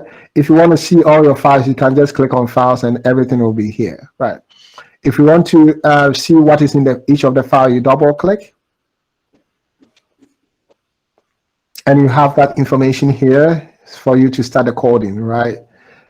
You can edit, you can type in anything that you want to type. If you want to add some information that wasn't brought here, you can do that. You can delete some information too, right? When you are done, you can close it by clicking on the X.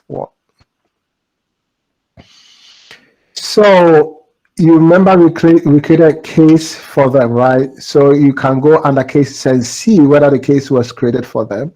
You click on here and click on, you see the participants. So you see that we have created cases for each participant.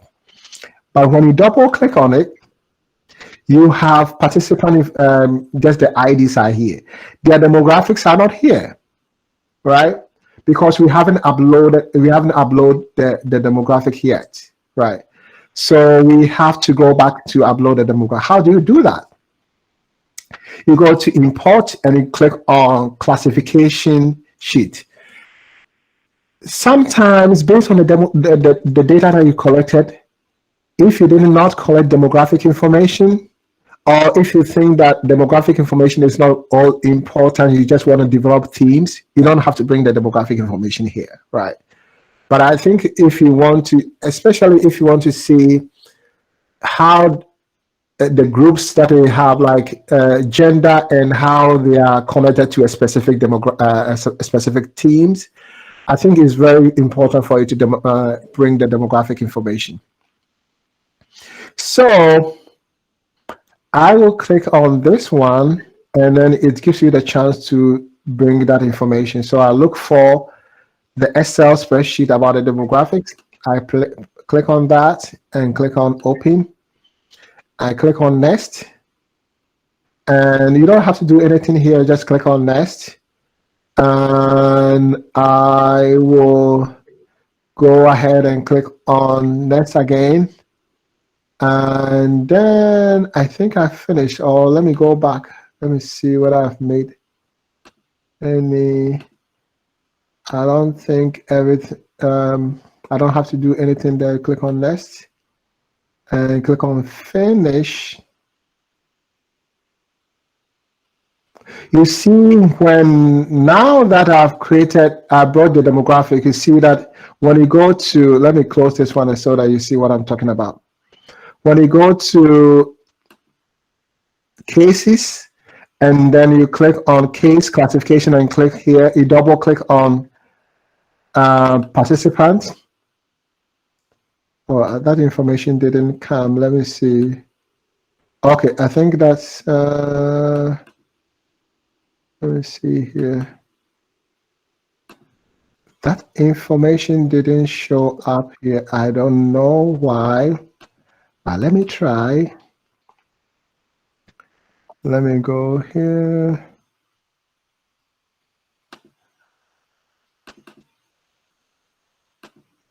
Cases.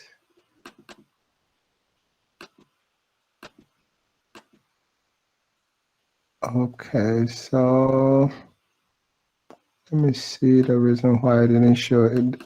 The participant demographic should have shown here, but it didn't show. So let me try and restart and see.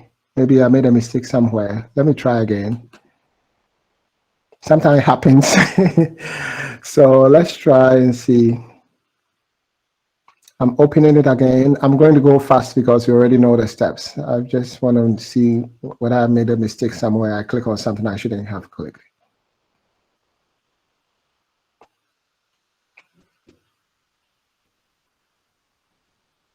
It takes some time to come. Let me see, click on here. So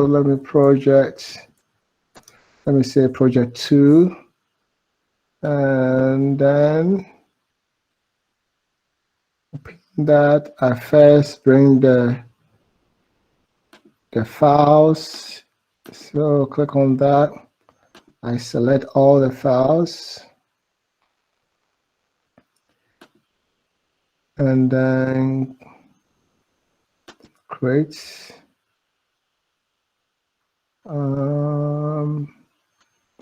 Import. Okay, so I have to create participants.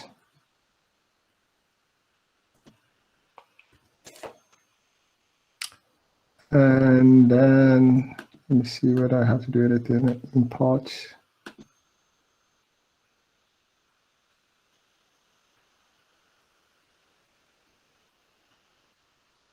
Okay, so let me upload the classification sheet. And click on open, click on next. I want to make sure that, let me see. Oh, okay, I've seen the mistake now. So here I should have checked case classification, right? I did not check, I make it file classification. So it went into this one, this place. It should have come here. So that's the mistake that I did.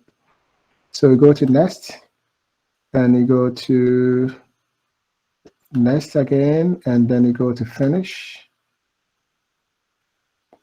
Yes, this one should work now. So you see participant ID. When we go here, let me close here and go back to see participant.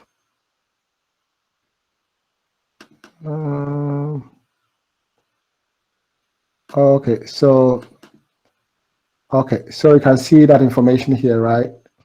Participant ID information here. So now that we have done, so we have brought all the information that we need. So we will have to start the coding process. But before you, as you can see from the PowerPoint, let me go back to the PowerPoint. Before you start the coding process, now we have uploaded these two, right? So we have done the first step. The second one is you have to assign labels to your research question that you have, right? So now we have two research questions, right? So the first research question is, what are the causes of burnout among primary healthcare physicians, right? So you have to assign label to it. So the label just to remind you that you are focusing on what research question that you are focusing on, right? So if I say burnout causes, I know that I'm focused on the first research question. If I say burnout solution, I know that I'm focused on the second research questions, right? So what we are doing now, we are going to create huge containers for the research question. Why should we do that? We want to create code under each of the research questions. So when we see any significant information that's about the causes, we bring it straight to research question 1. When we see anything that about solutions, we bring it to the research question 2, right? So we have to assign labels. So let me pull this one here to the other screen. And then you go to node. There's an empty space here. You right click here and click on new node. right? So we are going to create a node for the research question 1. So it's going to be burnout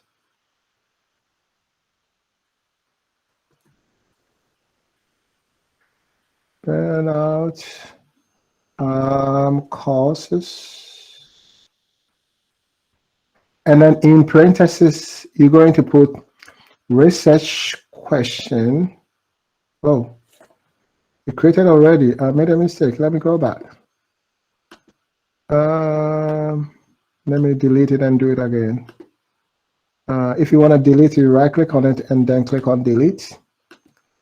So you okay, you right click on here, you go here, and then burnout causes in parentheses research question 1 to remind you that you are focused on research. And then in description, you can copy and paste your first research question there, just to remind you that this one focus on research question 1, right? And then make sure that you check this one, aggregate coding from children. I will tell you the reason why, but briefly, what we're going to do is that it's going to add up all the number of significant information that has been selected from the data, right? So that's why you have to check that. And then click on OK. So you see that I've created a container for the research question 1, right? If you want to make any changes to the name, you can easily click on it once. And then you can make any change that you want. If you want to, let's say you want to see what is in the container, you double click it, and then a file will be, a window will be open, and all that you have put in that container, it will be here. We haven't put anything there, that's why there's nothing there. If you want to access the characteristics or the features of this container, you right click on this one and go to node properties, and then you can change the name, you can add anything that you want to add here, you can change anything that you have here. So whatever you want to make any changes, you can go to node properties, right? So let's create a second research question, the node for the second research question. You right click and then click on new node, and then burnout solutions in research question 2, and then you copy your second research question and then put it here, and then click on aggregate and click on OK. So we have created a 2 research question, right? So the next one is to start the coding process. So how do you do that? So let me pull things up here before we go. Let me open.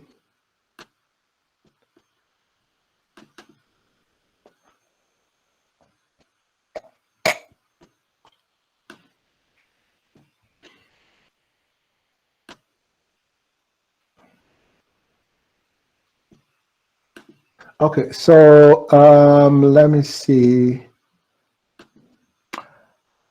So you click on files, you have all your transcript here. So let's start with the first transcript. So you double click on the first one so that it will open, right? And then you pull this one here so that you get a little space here. You have to replace this space with the node, right? The containers for the research question, because the reason being that you have to select significant information and then develop things and drop it under. So you have to see them here so that you can drop them under each of the research question that you have. So this is a first response, right? When you are going through your transcript, you are looking for 2 things. Things that will help you to address the research question 1 and things that will help you to address the research question 2, right? So when you go through, and let's say question 7, the person said long hours is one of the causes, so you can select that, right? And so this one is significant because it's addressing the first research question, right, in terms of the causes. you have two options here. You can, for this one, we are using, I didn't tell you before, for this one, we are using description focused coding. Let me tell you the reason why we are using description focused coding. We are using description focused coding because we directly ask them what are the causes of burnout. So the answer they are giving is directly helping us to address the research question. We don't have to interpret before we can address our research question. This means that the information participants have given us, we don't have to make sense of it. The information is right there to address the research question, because we ask them specifically, what are the things that are causing the burnout? And the person, they talk about it, right? And our research question is about cause and solution. If looking at your data, the information that you are looking for is hidden, right?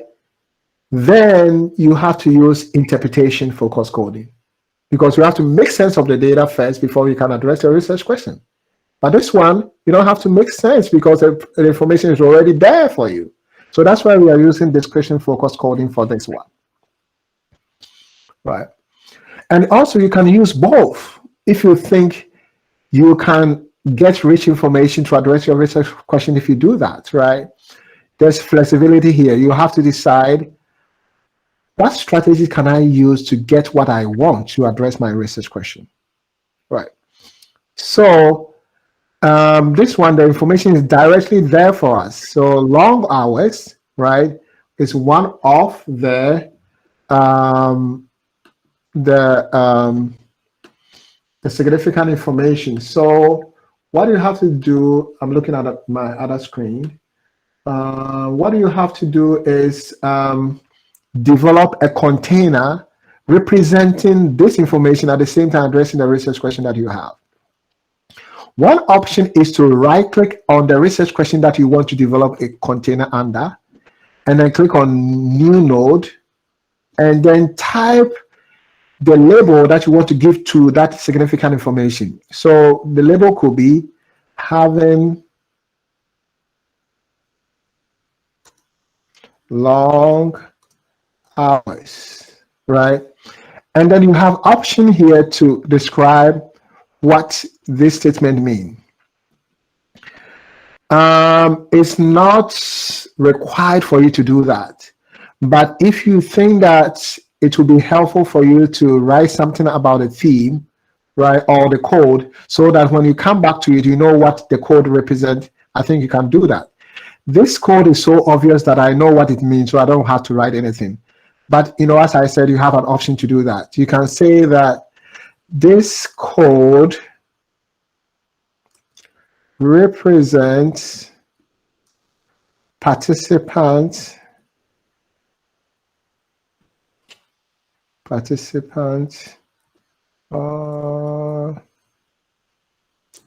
expression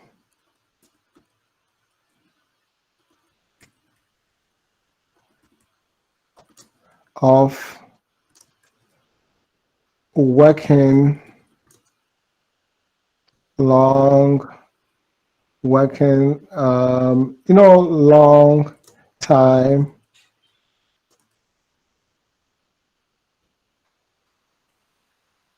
it doesn't have to be perfect, as I'm just making things up here. So something that will remind you about the thing. So working for a long period of time, for a long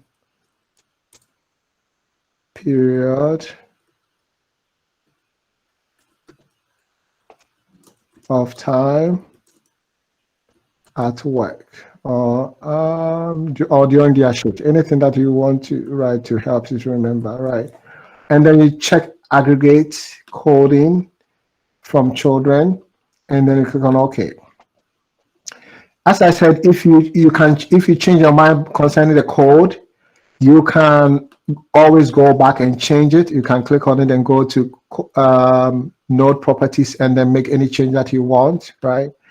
And so you can see that here I've created a container, but it's empty. The file that is connected to this container is empty, The reference is the number of significant information connected to this, right? So when I create a container, I select that significant information and drag and drop. See, when I drag and drop, the file changed to 1 and this one changed to 1. This means that there's one file connected to this container and then one significant information connected to this container. You got it? So let's try another one. So let's say numerous clinical and administrative tasks is one of the causes of burnout, right? So you select that, and then you decide, okay, what label should I give to it? So think about a label that is in between 2 to 5 words that will represent this significant information, but also address the research question about the causes. I think a label that I came up with is having numerous work-related hours. So when you decide that this is the label, I'm trying to select what I have here. So you go to, it's about a course. So you right-click on the course, new node, and then you type the code there, and then you type what is represented. As I said, it's not compulsory for you to do that. So you click on here and click on OK. It's an empty container, so we have to drag and drop. So you see here that now when you look at the research question, you have 2 significant information, right? Because you have 2 significant information here, one for the first code and the second code, right? So that's how you're going to do. You go through your transcript, you select what is needed, and then you put it there. So let's try maybe the other 2 and then move on to next thing. So you can select this one if you think it's significant, right? And then you think about which research question is this one addressing, right? And then if you decide, you have to think about, okay, I've already created some code. Can this one fit in any of the code? This one is talking about they are not having any work and family balance, right? Work-family balance, they don't have it. So it has nothing to do with working for long hours. It has nothing to do with it has nothing to do with having numerous things work to do, right? Because of that, you have to create a new code, right, to represent this information. So how do you do that? You right-click here, you go to new code node, and then you can, I've already have it here, so let me copy the code that I've already done. And then you can type it in here and aggregate, and then, okay, there's nothing here, there's no information there, so you select and drag it, right? So sometimes what will happen is that, let's say this one is about having numerous, having long hours, right? You select and drop it in, right? If this one is about maybe no work family balance, you select and drop it inside, right? So that's how you're gonna do. If you realize that maybe this information has nothing to do with the existing code, you create a new code to represent that, right? So let me show you what I've done so far. Let me go here and open the one that I've done.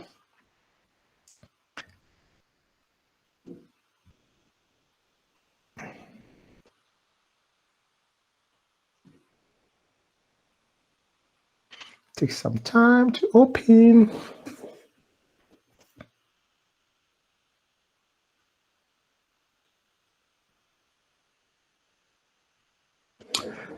Okay, so when you go to node, you can see that, and you click on plus here, you can see that I have information here. So you can see that for research question 2, I have created containers, right? And I have the, each of the containers have the number of files connected to the code, right? And also the number of significant information. So as you can see here, For this one, you have two files connected to it and a significant information. If you want to know what is in the container, you double click it, and then to take you to this. So you can see that these are the two significant information in this container, right? So you can easily access that information, right? So that's what you have to do. In terms of the coding, when you finish with your first research question, your first transcript, you go here and click on the second transcript and then do the coding, right? And whenever you have to open this page, I'm trying to open, make it larger. So you open here and then go to node, so that the node will show here, and then if this one is important, you select and then look at the existing code, whether this one can fit in on the existing code. If it can fit, you select and drop. If it's not, then you create a new code and then put it in the container.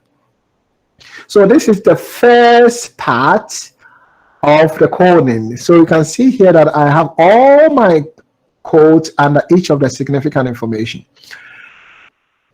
The analysis doesn't end here, because you cannot just present all these codes, about 10 or 20 or 15 code, to your audience, right? You have to do sorting.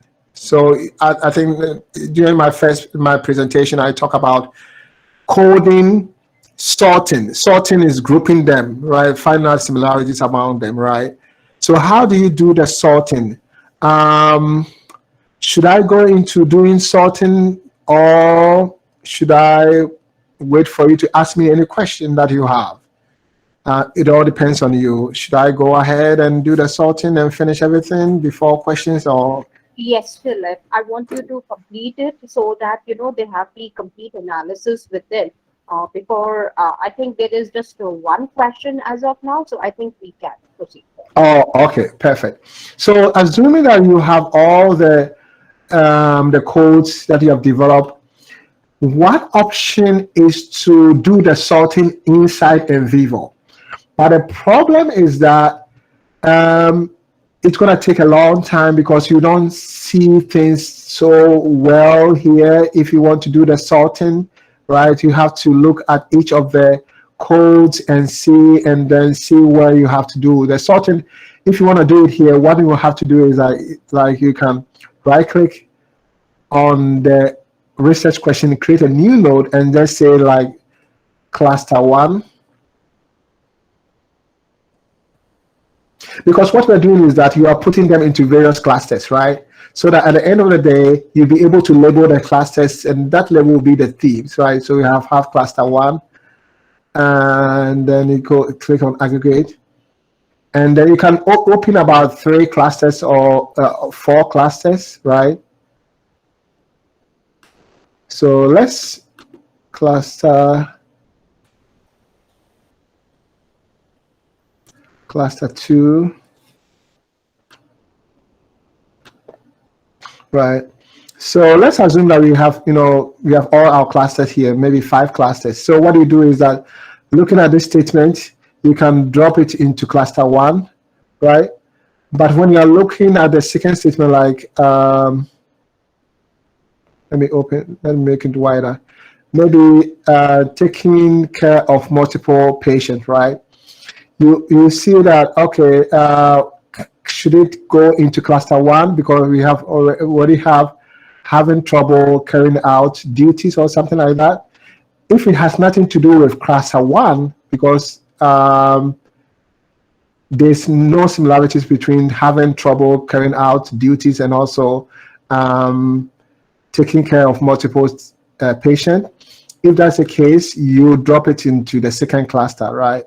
So it's like doing sorting. You have you created 4 containers and then putting them into, and then let's say you have 4 containers and you have about 20 codes. So you drop them in, you push them into the various containers, and then at the end of the day, you label those containers. So you can see here that after everything, I can label this container based on what I see in the container. So that label will be the code. But as I said it's sometimes difficult for you to do it in vivo because you cannot see everything well to drop it into their respective container. So I always suggest that you do the code, the sorting outside. So how are you going to do that? You can just right click here. You right click on any of the code and go to export, and you export the information into Excel. So as you can see here, I right click here, I go to export and click on export list, and then you give it a label, any name that you want. Maybe you can say codes, or you can say initial codes.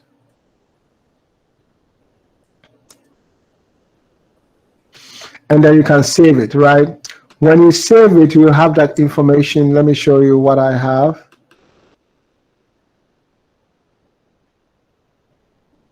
So this is what you will see, right? So, but when you click on plus sign, you have all the list of codes that you have created under research question 1. You click here, you have all the one that you have for the research question 2, right?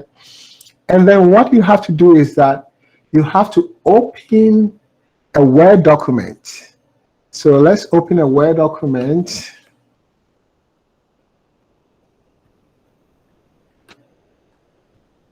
And then you can make it a landscape, orientation landscape, so that make it a little bit bigger. And then you are going to insert a table.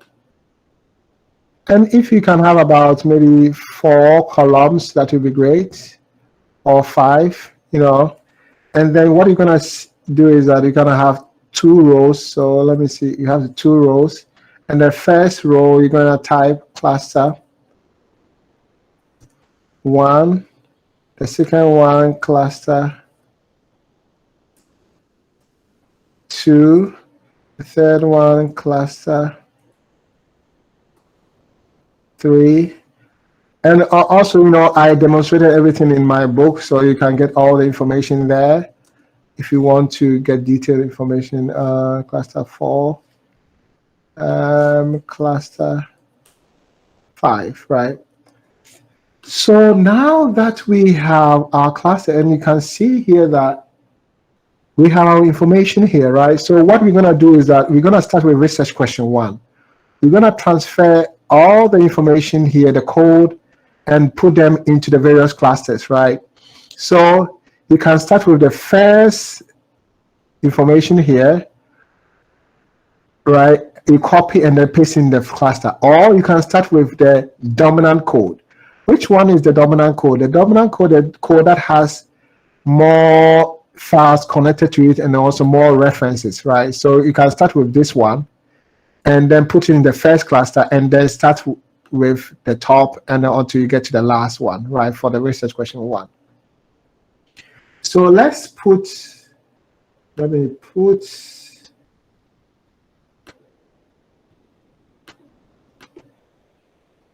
me select, I'm selecting the first. So let me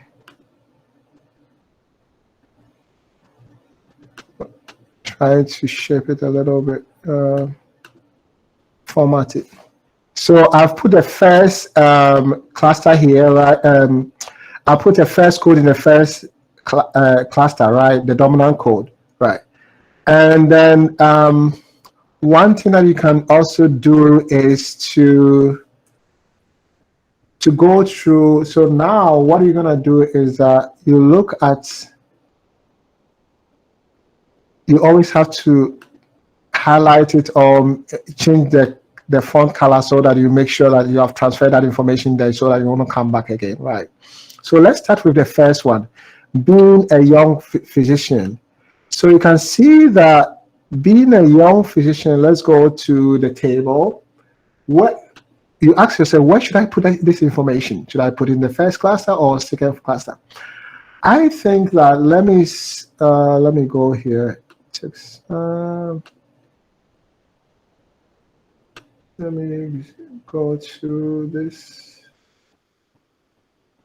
So I think that looking at this one, you see that having numerous work-related tasks, and then the second one is being young. I think it has nothing to do with this one, right? So because it has nothing to do with this one, you don't put in the first cluster, you put it in the second one, empty cluster, right?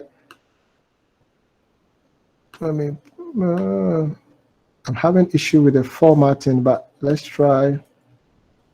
Okay, so let's see, and pull this one.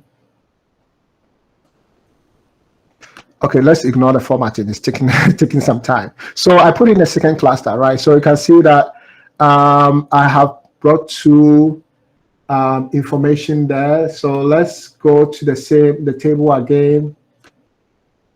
The SL. I'm looking at the SL. I'm bringing another one here. Feeling inadequate. So the feeling inadequate. Do you think it will be in cluster 1? Or cluster 2 or cluster 3 or maybe the third cluster? Feeling inadequate, let's see. I think it doesn't belong to cluster 1, but being young in the profession and also feeling inadequate, they can be together, because if you are young in that profession, right, as a physician, you feel like you don't have enough to give, right? You have a lot of things to learn, right? So I think that they have something in common. So we are going to put it in cluster 2. So you do the same thing, like go through the same process until you finish everything, and at the end of the day, this is what you will see.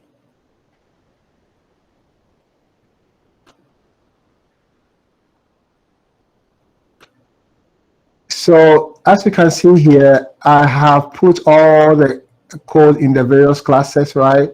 So you can see that having numerous work-related tasks, having long hours, having trouble carrying out duties, taking care of multiple tasks, they have something in common. So because of that, you put them into one cluster. This one, the same thing, and then you put other ones in the various classes. At the end of the day, you always have to examine each of the code and see where they have to be. Do they have anything in common with existing code that you have put in the cluster? If they have something in common, you put it in that cluster. So the next one is to label the cluster. What you see here is the number of significant information connected to this one, right? So 4 significant information is connected to this team. 1 significant information is to connect. Don't ignore that. It's not important now, because we're going to send all the information into NVivo, and NVivo will add everything up for us. So don't worry about the numbers for now. So based on the content that I have here, the cluster members, I come up with a label. So based on this, having high workload, I think will represent all these cluster members. Being new to the profession can represent these two. Putting extra effort can represent these two. Having less time for family can represent these two. So you see how first you put them into clusters and then label them. After you have labeled them, you go back to NVivo. What you're doing is that you're going to create containers for these clusters, right, that you have, so that you can drop these significant information into that container. So when you go back here, you can create containers. Let's assume that we didn't do this cluster here, right? So you right click on this and create a new code, and then bring the first cluster, the name of the first cluster. Let me see the name. So you just copy that.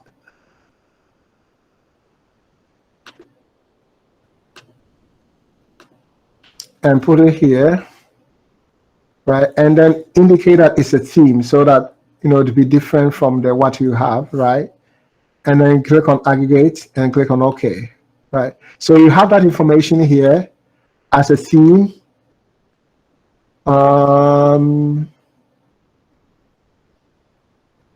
Yes, as a theme here, right?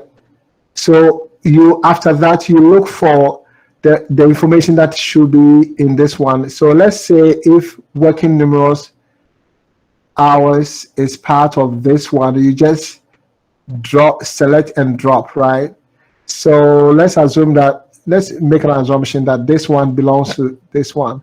So you can select and drop it into that. If let's say this one belongs to this team, you select and drop. So at the end of the day, this is what you're going to see. Let me show you the final product so that you see the big picture.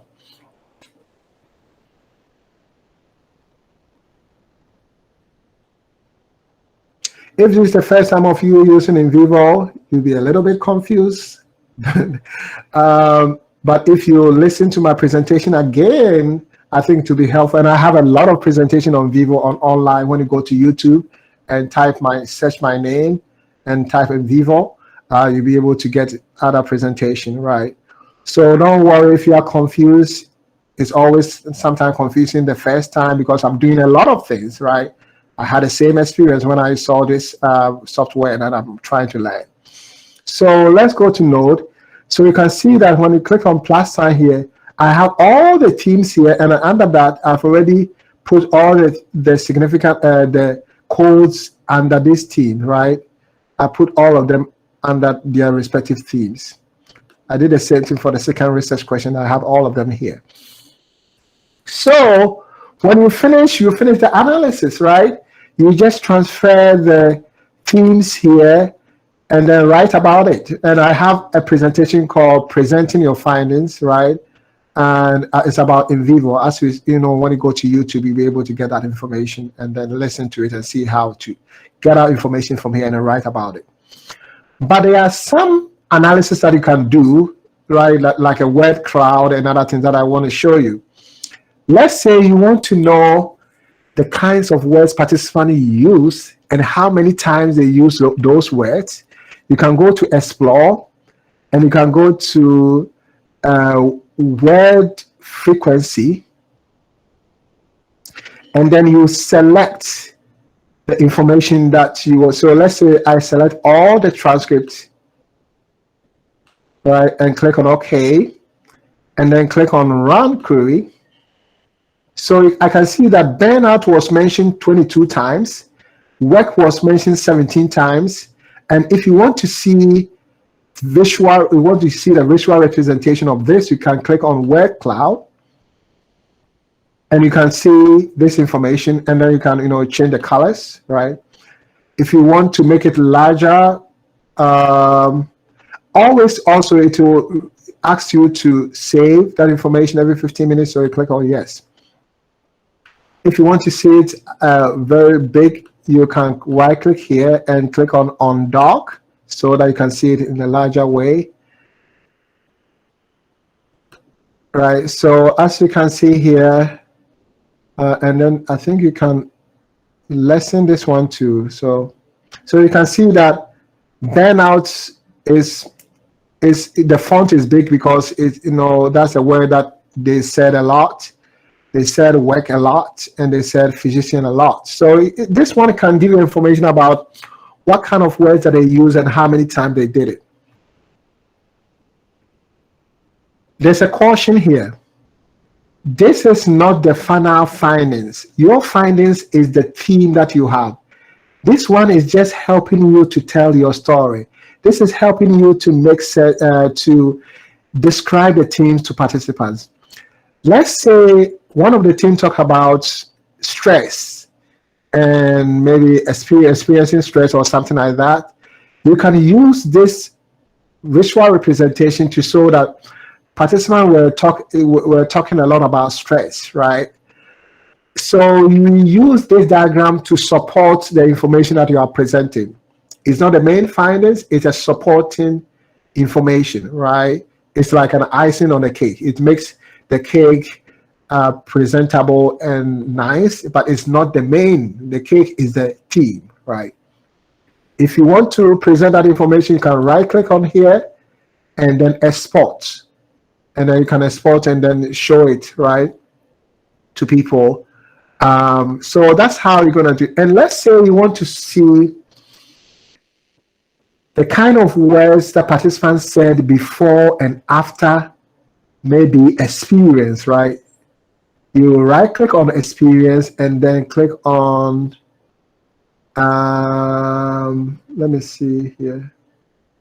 I think it's not, it's not showing, it's still doing it.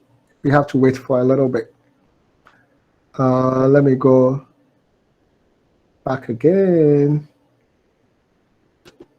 Okay, so let's say I want to search for words before and after experience. I'll click on Run Test Search Query. I will click on that. And then let's see what, I think it's on the other sheet.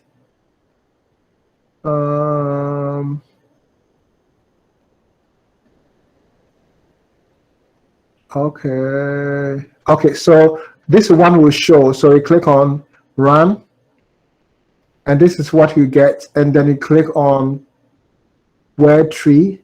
So this one will show you words before and after experience, right? And as I said, you can click on Undock to make it larger for you to see what is going on. And click here.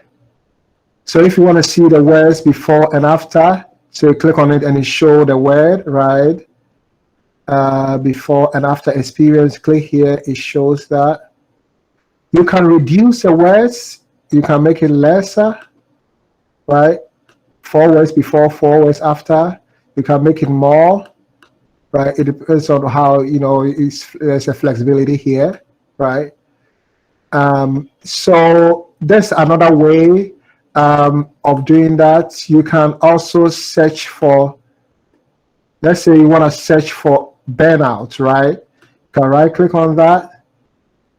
It will take you here. It takes you burnout experience, right? You click on word tree, and then this is what you're going to see, right? Another way of looking at it is, I've opened a lot. You go to explore and you click on search. Let's say you want to search for a particular word, right? Let me search for stress. And then I select where I want to get that information from all the transcripts. So I select all the transcripts, I click on OK. And then I click on Run. And I click on Word Tree. So this is what you can see, right? So if this one makes sense to you, you can present that information, right? Let's say you want to say what one of the participants said about stress. You can just highlight and then select and show that information, right? If you want to double click on it, you can double click on it and it gives you information where the information is coming from participant data, right? So you can double click on that and get all the information. So these are ways of getting visual representation, right? There are many ways, as I said. I don't want to confuse you. I just want to give you the basic information that how you can do with using this software. If you are using Plus, NVivo 12 Plus, there are many things that you can do. You can do auto coding. Auto coding is like asking the system to automatically code the data for you. But there's a catch here. The information that you're going to receive, the results that you're going to receive out of auto coding might not address your research question that you have, right? Because the system I think they use machine learning, but it doesn't take into consideration the question that you want to address. It takes into consideration maybe the frequency of that information, right? So if the participant is saying something frequently, they think that the system thinks that it's important, so they show it as one of the themes. Right. So I will not recommend you using auto coding. I think doing the manual coding in the system, like what I've done, will be the best for you to address the research question that you have. You might normally use autocoding if you have huge amount of data. So what you can do is that maybe you can do autocoding and see what information you are gathering. Then that will help you to focus on an aspect of the data and then do the actual coding, right? So that will be another kind of topic. But I think that's what I have for you today, just to give you an overview of in vivo, how to use the software.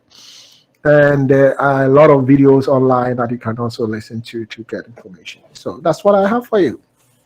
Thank you, Philip. I really appreciate the zeal and the depth of the knowledge that you have shared, about the authentic way of performing the qualitative analysis using NVIDIA. Now, I know Thank these you. kind of steps are really important, and you have showed us, how research questions, coding, then even auto coding, and how you are linking each one of them. And given the time limitation, you have really, I should say, gone ahead and showcased certain steps which are necessary.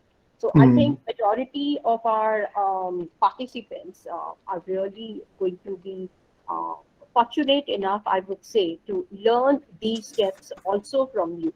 Usually, otherwise, we don't get to come to know about these steps. Okay. Now, Thank you. yes, and I really appreciate it once again. And these kind of steps are not usually shared, or the nuances of that qualitative research that we are looking forward, is really important. So definitely, yes, if we have reached till cluster analysis, the way you have shown, that definitely one can go ahead with the thematic or content analysis, or the contemporary comparative analysis, the new analysis that you have said. They can look into it also. That's a wonderful way. So thanks to you, kudos to you out here. Now, very Thank quickly, you. I'm going to take up few of the questions out here. Mhm. Rest, I will definitely go ahead looking at the time for you also and for the participants. I will mail across to you, and maybe you can answer us by the mail.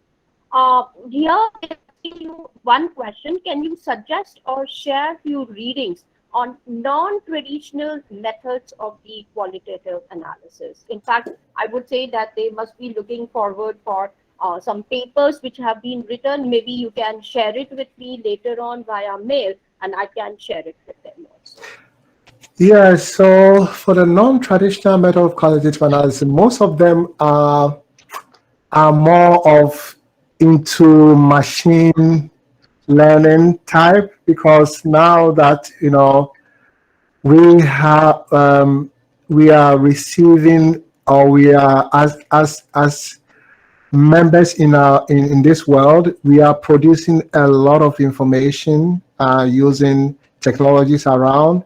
So I think most of the new type of analysis are using machine learning, but we as qualitative researchers, we still have a little bit of concern because some of the results doesn't totally reflect what participant really provided, and the system sometimes looks into the frequency of some of the words and everything. So as I said, to take a little time as technology become advanced, maybe they will think like us. And I know that a time will come where robots can think like human beings, right? But we haven't reached there yet. And I think it's the same thing as you see the automatic transcription. First, when it came years ago, like 2 or 3 years ago, it wasn't good at all, automatic transcription. But now it's getting better. And as you know, when I was even presenting to you, see the closed caption on the PowerPoint, right? It wasn't perfect because I have accent, right? So it wasn't all that perfect. So you see how it will reach a stage where the system can be able to adequately transcribe, even if you have a strong accent, right? It can still transcribe it. We'll reach that stage, right? It's the same thing as the machine learning, using it as a way of analyzing qualitative data.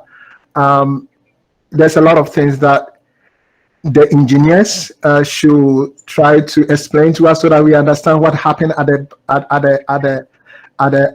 the background, so that we trust what the system gives us. But now it will take some time. But I think that we have to go with the traditional way for now, and then see the best way. If you want to publish, then most of them will be the traditional way of analyzing data. Right. Yes, that's right. Now, the second question is, in this section or chapter, shall we write about the biases or any personal reflection about the research topic in the research paper or the PhD thesis? So, will it be in chapter 2, or how you would like to, Yes. So if so, I don't know the kind of chapters that your academic system does for the dissertation. Ours is like 5 chapters. So chapter 1 is introduction, chapter 2 is literature review, chapter 3 is methodology, chapter 4 is findings, chapter 5 is discussion. If you are following this kind of structure, then chapter 3 will be the time where you talk about methodology, and you talk about your own kind of biases that you have, and then philosophical paradigm that informs your approach, and how you're going to set them aside, or we call it bracketing. How you're going to set them so that they will not have undue influence on the way you make sense of data, right? And then letting people know, it's the same thing. Letting people know who you are, your background, will help them to better understand your findings. Because the document that I sent you, right, for the transcript, when you analyze the document with the same research question, you may come up with different things, different from mine. Why? Because my background and my understanding of the topic is different from yours. It doesn't mean that yours is wrong and mine is right. It's all about your understanding and your background, and how to make sure that you put your background aside a little bit. So how do you do that? You always remind yourself that I'm a researcher, right? Right. The same way when you are driving, you can say that I'm a driver, so I have to focus, right? You come home, and maybe if you're a parent, you do your duties as a parent. When you are analyzing the data, you are doing your duty as a researcher, making sure that you have already putting aside all the theories that you have, or what you have read, and allow the data to speak to you, to tell you, so that you will not bring in information that has nothing to do with the data that you have, right? It takes practice. It's just like meditation. It takes practice to perfect this experience. So.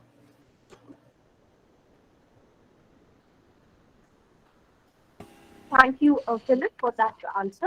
If we are using 2 methods in qualitative research, then shall we write objectives separately, or one objective can be studied using 2 methodologies?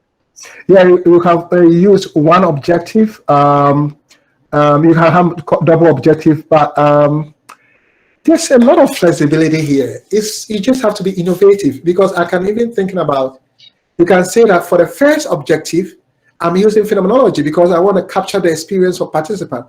For the second objective, I'm going to use case study because I just want to understand the case or the issue from multiple perspectives, right? Or you can say that for both objectives, I'm going to use both approach. And also some people say that, okay, for the data collection purpose, for the data collection stage, I'm going to use phenomenology because I want to capture the experience of participants. But for the analysis stage, I'm going to use maybe granite theory because I want to develop a theory based on the experience. You can do that. It's all about being methodological and having evidence to support.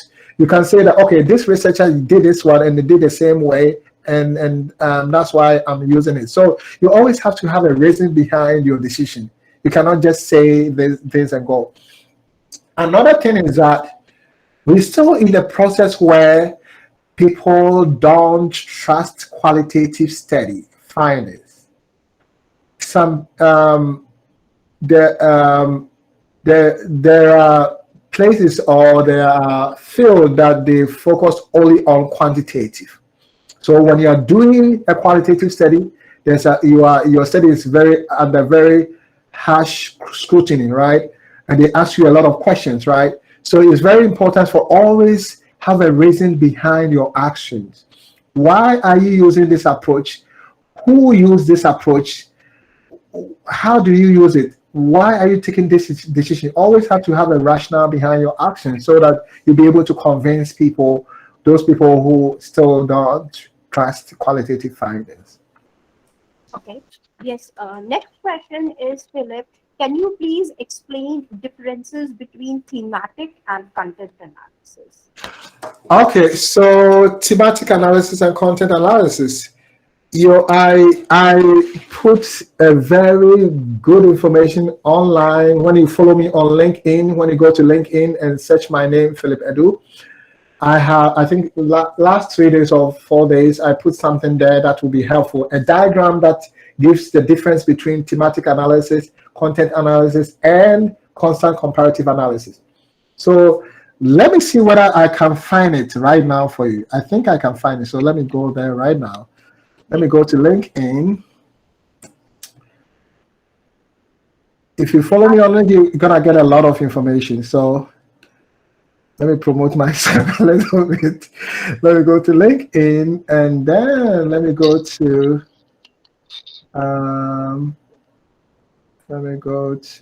my posts. Let me scroll down a little bit.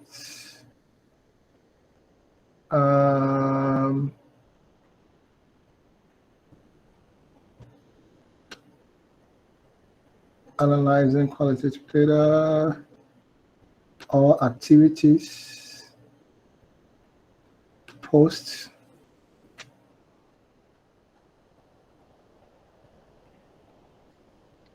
The system is slow. Let me see.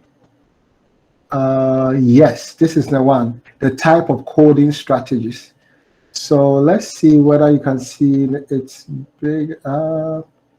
Can I share it in the WhatsApp group also, Philip? Oh, yes, yes. So that we know it. Yes, so as you can see here, I think this one is different one. This one is the other one. Let me go to the content one. This is the one I wanted to show. Okay, so as you can see, content analysis is exploratory in nature, right? You want to explore because you don't have anything in mind looking for. What you have in mind is your research question, looking for information from the data and developing teams. So you are exploring.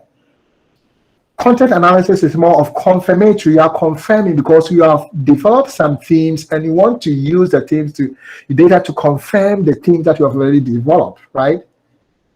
A constant comparative analysis is combination of exploratory and confirmatory in nature, right? Content analysis, thematic analysis is inductive process. Why is it inductive? Oh, it's gone. Let me go back. Here, okay. Maybe you can share the LinkedIn, Oh, link in the chat. Link in the chat box. Okay. Yeah. So let me copy this post and share in the chat box. Click here, copy post, and let me go to.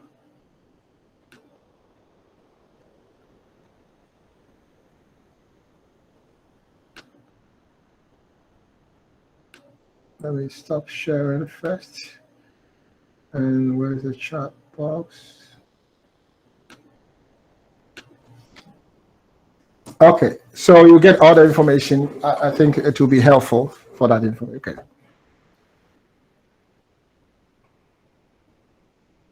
Any other question? Yes, I have a few more. Okay. Now, this is, I'll just take 2 more questions quickly.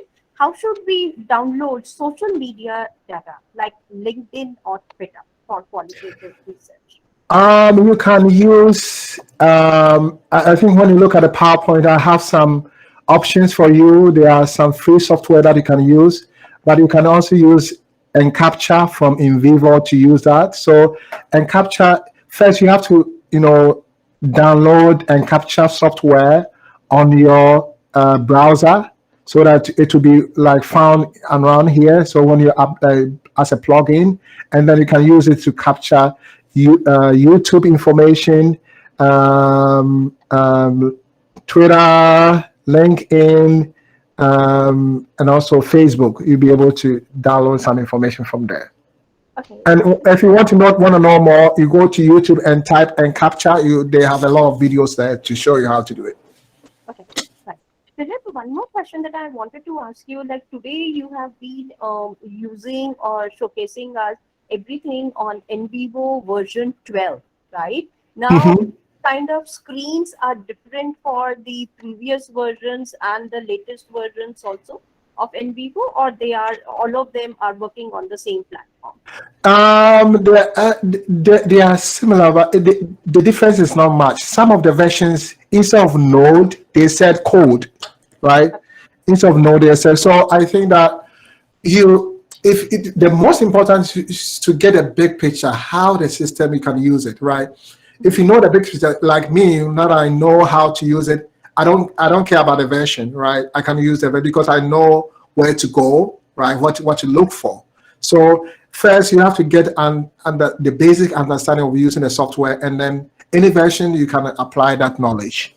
Okay, so only few steps would be different, right? The rest of the concepts. Yes, sometimes some of them, as I said, it's like instead of code, I'm typing. Let me type instead of code. They said node. So that's the main difference. And sometimes the place that you have to look for some documents is also different. So I think the most important thing is to make sure that you know what you are looking for. Like, okay, let's say I want to upload a document, right? If you want to upload a document, you have to go to import. All the versions, you have to find import. Sometimes the import might be somewhere, but you just have to find the word import somewhere, right? So I think that the process will be the same, but the difference might not be a lot, right? So, but having the latest version will be the best. They keep on changing it, but I think having the latest version will be the best, right? Okay, that's right. Okay, now next question that they're asking you is, what kind of files we can import in NVivo? PDFs or Words, or what do you recommend, or what is your suggestion for further analysis? For the analysis, I will recommend having them in Word documents, right? But sometimes when you get documents from maybe an organization that is in PDF, still the system can analyze the PDF there. You can also analyze a visual thing, like there's a picture or something like that, but it will just select the place, like, the artwork or something like that. You can also select a session that you want to code and code it. So it's possible for you to do that. Any kind of data. Okay, any kind of data also. Okay. Even if it's in Excel, you can still bring it and do it there. Okay. Now, one of the participants who is using the NVivo, I don't know which version it is. However, she said that my codes are appearing as 0. However, rather yours is as 1. Why? Yeah, because you haven't put you have created empty containers without putting anything there, right? So you created a code, but you didn't send that information into the container. You got it? Yes, that's right. And now I'll ask her to check it out again so that she can work out, and then she either can reach you or she can reach me, and then I'll be able to come up again. And I also want to know what version is she using. Is she using Mac version or Windows version? Okay, Yasha, maybe you can go ahead and you can unmute yourself and let him ma'am, know. I'm using Windows version. But yeah, little bit screen was quite different from it was appearing on your screen. But yeah, later on I got the particular tabs, and maybe the trial version I'm using, maybe this is the reason, sir, and your might not be the trial version. Is there some Mhm. difference because of that? Yeah, I don't think so. I think that the trial version, if it's a Vivo 12, it will be the same thing I'm using now. Mine is not trial, but it's the same thing. So there are different ways. I showed you only one way to do the coding. There are other ways that you can. Another way is to, let's say, select it, Mm-hmm. right? And then you right click on it and you go to code, right? You code the code, and then you decide which are you going to code under, whether it's research question 1 or 2, right? If it's research question 1, you click on that, right? And then click on new node, right? And then you type the name of the node, the container, right? So let's say I said maybe stressful situation. Mm-hmm. Code Okay, selection. Yasha. Yes, it is working. Yes, ma'am. It's working. I got it. So you can also Thank do you that. so And much, then you sir. click on you're welcome. And then Yeah, I it will share. directly do that. Yeah, okay. So Thank you, there are ma'am. many ways of doing that. Yes, thank you, You're sir. welcome. Bilka. And this one, okay, now there is one more question that has come up is that, sir, I didn't get the option to put a tick mark, that is to check out on to create a case for all the cases. Okay, will it be making any kind of a difference for if she's using it on her MacBook, Philip? She is, Yeah, the MacBook might be a little bit different. So you can manually create containers for them, right?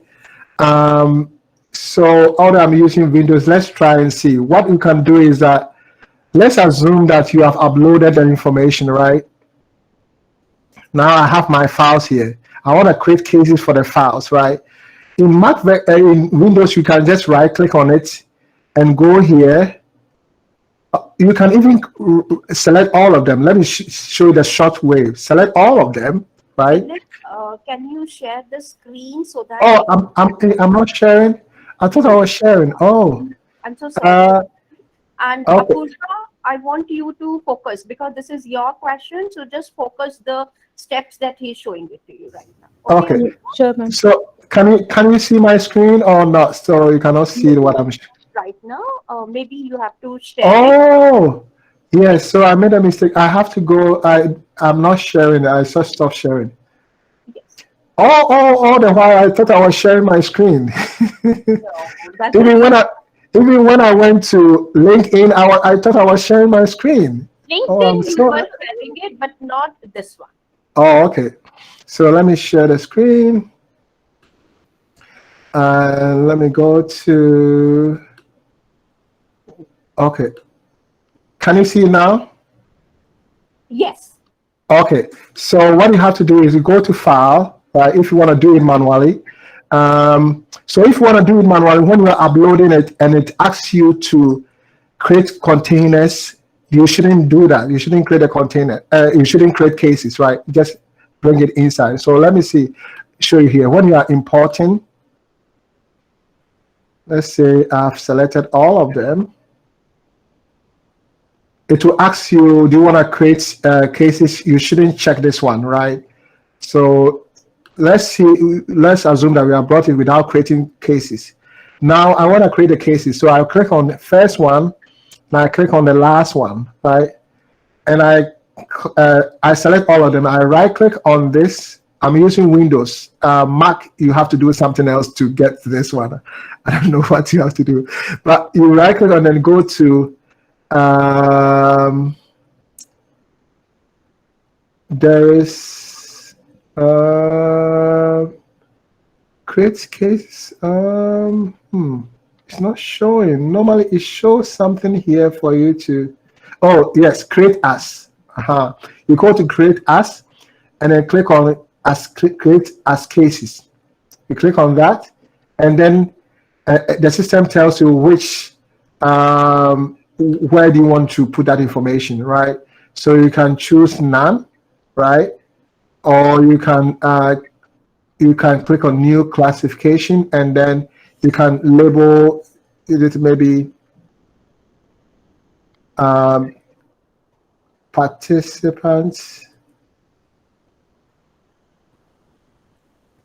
information, right? And then here you click on, and then click on OK, and then you click on OK here. So when you do that, the system has created cases for.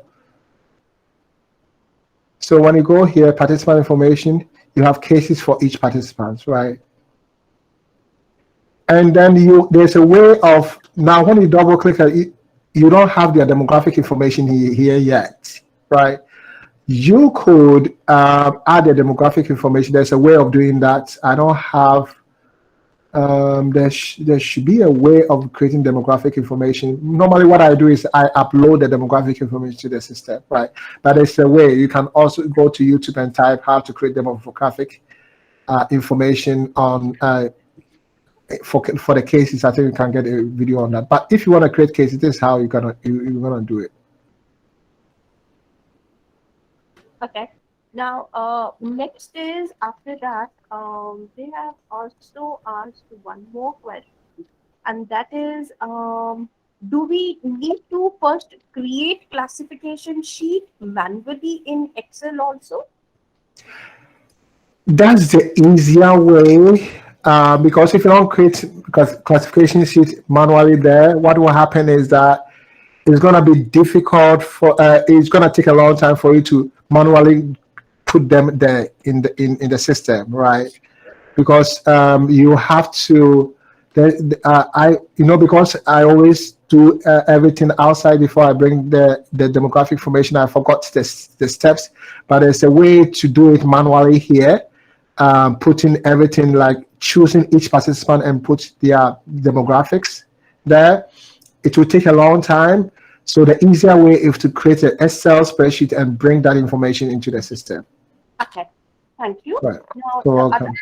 the other question is, Philip, can containers be thought of having hierarchical code system where at the top we have the research question and below that we have the subcodes? Is that Yes, you can think about it that way. So yes, so the above one is like a huge container, right? The higher hierarchy, and the lower one is the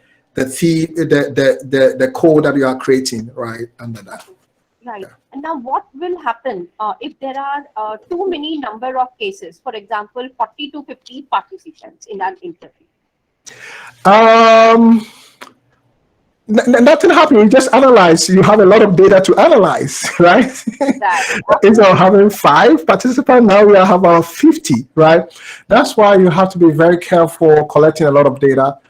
Quantitative people will say that, oh, collect a lot of data, but I did a video and I put it on YouTube. No, not YouTube. I put on LinkedIn. That's why I want you to follow me on LinkedIn, because I always do one video every week about the fact that you don't need a lot of participants for a qualitative study, right? For phenomenology, if you are using phenomenological study, doing phenomenology, using phenomenological approach, you need about maybe 12 to 15 participants, right? The reason being that we are not concerned about generalizing our findings. If you collect a lot of information, you are wasting resources and time, because the reason is that there's high probabilities that when you reach maybe the 20th person or the 30th person, right, they will be saying the same thing. You are not getting any new information. You will reach saturation. If you reach saturation, why should you continue to interview people or continue to analyze your data? You are wasting time, because we are not generalizing our findings. We want to understand the phenomenon. So focusing on a few participants and getting rich information from them, analyzing to address your research question will be the best. Right. So I'm not a fan of having too many participants to analyze. It's too much, unless you are using open-ended survey. Open-ended survey, you need a lot of participants. Why? Because you are not there to ask them a follow-up question, right? Some of the participants will write a few sentences, Some of them will ignore some of the questions. So if you focus on a few participants, you are not going to get rich information because people are not all of them are going to answer the question. So you need a huge people of participants so that if, let's say, a few of them will not answer some of the question or give small responses, at least you have a lot of people to get all the information that you need. So for open-ended, getting about 50 is fine. But for interviews and other things, 25 is a lot. It's okay. Okay. Now, do we need to create subnode for each and every keyword? Or do we need to create broad categories? Subnodes. Can you explain further? Because what this, and I explain it in my book.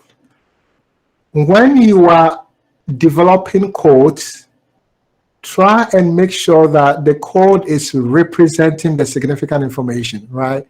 So you'll be more specific when you are developing the code. But when you are moving from code to themes or categories, you're going into abstract. But when you're going to abstract, make sure that the abstract is not, you are not losing the information, because even if it's abstract, the information should still represent the team, should still represent the information that you collected from participants, right? So there should be a little balance as you are making like kind of abstract words or construct. You always have to think about, is this information really, is this theme really representing the significant information that I've collected from participants? Okay. Now, And a last thing is that the good thing about having the things that sometimes you shouldn't worry about having abstract, because when you are presenting the findings, you're going to talk about the themes, right? You're going to talk about, people want to know, what is your theme? What does the theme represent? What is the meaning of the themes? What is the evidence that you are using to support the themes? All these things will help people to define, to help people to understand your abstract information that you are saying that is the theme, right? So that's why sometimes you have to make sure that when you are presenting your findings, you are describing the theme very well so that people understand what you found. okay. Now I have one more. Okay, quick question to you, Philip, from my side. Since you said that you're uploading the videos on LinkedIn, these videos can be seen absolutely free, or they have to charge something? Is that this video? I didn't understand the last part. What? Can you repeat what the I'm last? asking you is that some of the training programs on the LinkedIn are, require some registration fees or some. Oh, So mine is different. It's not like a training program. It's like a post that I do, right? So when you go to my page, you see all the posts that I've done. You can scroll down and see all the things that I've posted, right? Okay, fine. So, but sometimes I transfer some of the videos to my YouTube channel, right? So you can also get my information, some of the things from my YouTube channel too, when you go there. Yeah. Sure, thank you. And one last question that I'm going to take up for today is that, do we have stop words in NVivo so that we can remove the unimportant words? Yes. Let me show you. Let me quickly show you here. Let's say you realize that burnout, for this data, burnout is obvious that burnout will be the most thing, because the studies are about burnouts, right? So this one is not really important. So you want to stop that word. So you right click on it and click on add stop word list. So you add it to the stop word list and then click on OK. Or you remove it, and then when you add it and you want to remove it, so you can go there and remove that word from it. So you can stop word. So let's see. Let me stop this word, and then when you stop it, it doesn't go automatically. You have to rerun it again, and then it's gone. Right? It's gone now. Thank you, Philip, for that also. You're The welcome. example we worked on is based on deductive approach, isn't it? Is inductive, because I was developing themes or developing codes from the data. It's thematic analysis. I didn't create the themes first before I go through the data. Okay. Now, the second question he asked is, in case of grounded theory or inductive problems, where the research questions may come up during the data collection itself, whether it is in ethnography or participant observation, he's asking you, how do we go about it?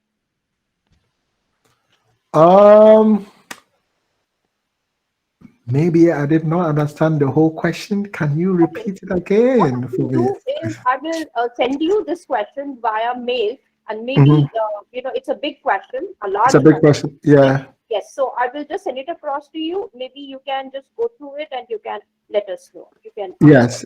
Yes, Okay, that would be great. I think, Yes. that is the end. And there are two process specific, like for example, one of the participant has asked me, do we need to create subnode for each and every keyword, or do we need to create broad categories that you have answered? What is the Mhm. meaning of aggregate for children option, which you were clicking, sorry, before creating?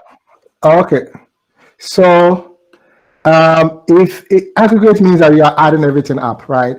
So we are putting. So you see that this. Let me open the last one. That will the last. I think it's this one. The node. Okay, I think this is the one. So you see the research question, right? You see 5 here. It's just telling you that there are 5 files that are linked to the research question here. You see 14 here, right?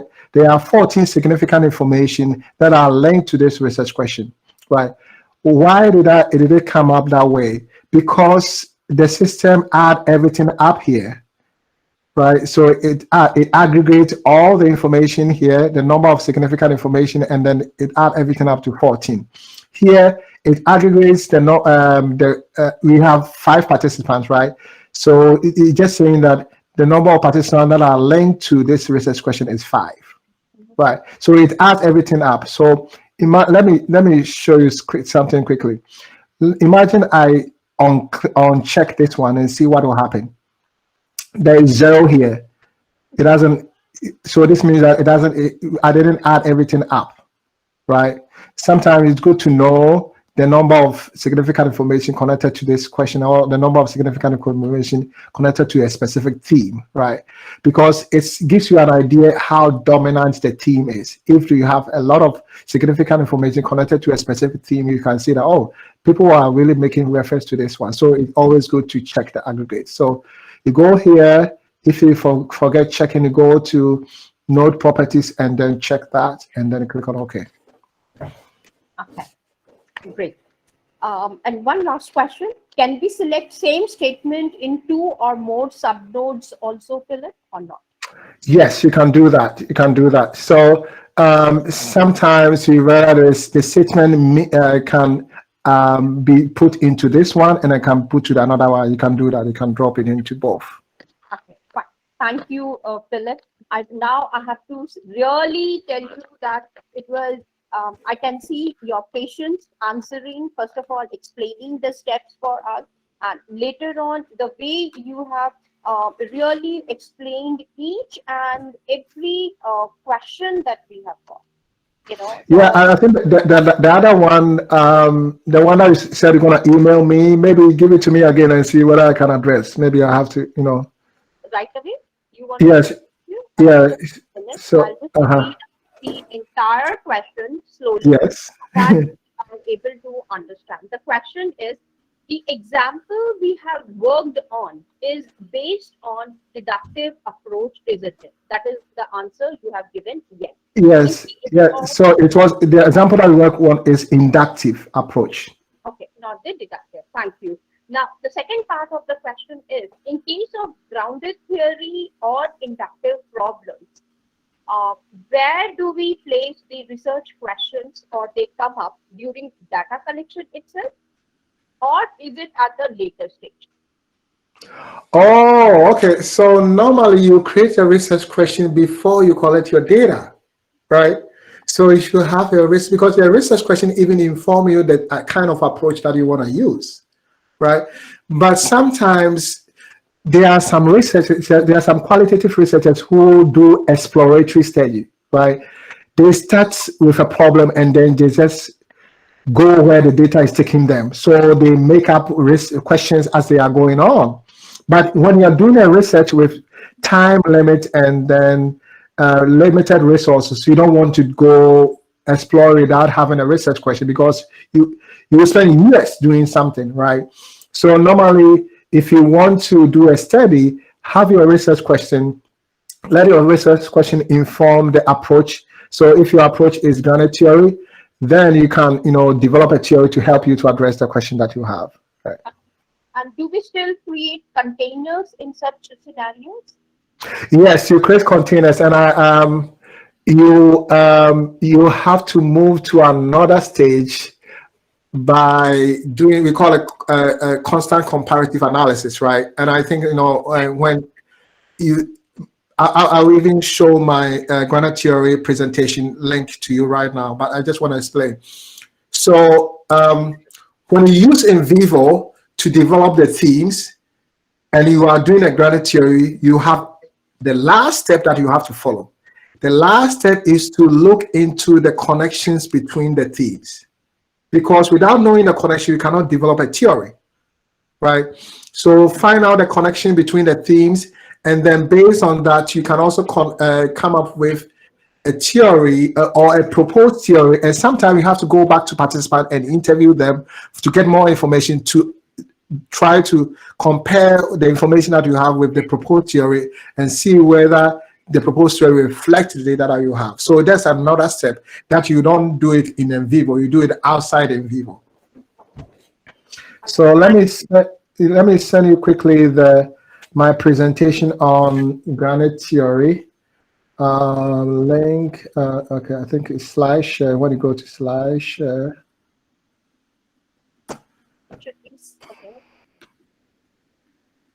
So yes, SlideShare has more than 30 videos of yours, Philip. Yes, and a PowerPoint too. Yes. And they are wonderful videos, and you have discussed a lot of topics over there. Yes. Thank you. Yes, and I think it's the second page. Yes, I have it here. This is a granite theory one. So this is a PowerPoint, but when you go inside, there's a link to my YouTube. So let me share this one in the chat box. Where should I? Yes, nowadays I think SlideShare has changed this thing. Their policy, yes. Now you cannot download until you register with them. Yes. And the sad part is I'm not getting anything from them, right? So what I'm doing, I've transferred some of my PowerPoint to the course that I've created. So when you register in my course that I've done, you can do a free registration first, right? Without paying for the course, and then you can get access to the other PowerPoint that I have in there, right, in the system. But if you want to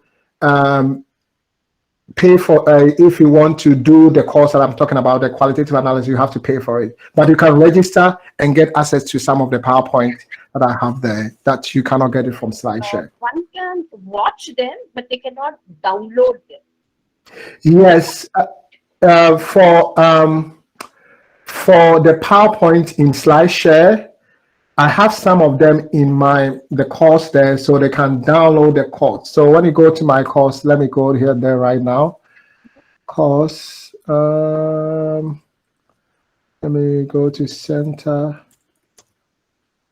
for Research Methods.com.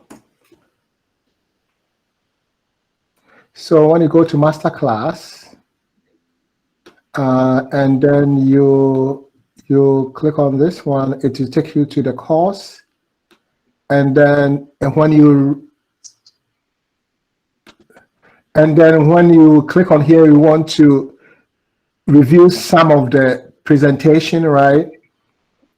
Or you register, and then you can get access to some of my free courses.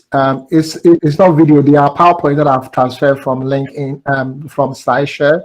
Okay. So you can get access to Then this. share that link also in case somebody is interested. They can go ahead and they can log in or put that in also. Okay, so let me share that. Thank you.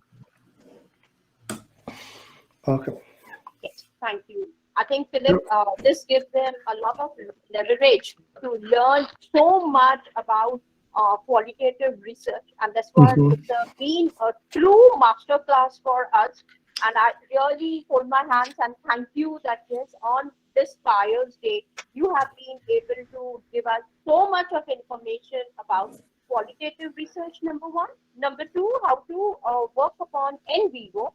And at least the participants now have got the clear picture that the way we have to enter into the domain and use the software is what is the right approach for them. At least you have showcased to them, and from there, if they can go ahead to use it either through the traditional qualitative methodologies if they want, or if they want to simply go ahead with content analysis as we have showcased till the cluster process for them. So I think that had been a wonderful session for all of us.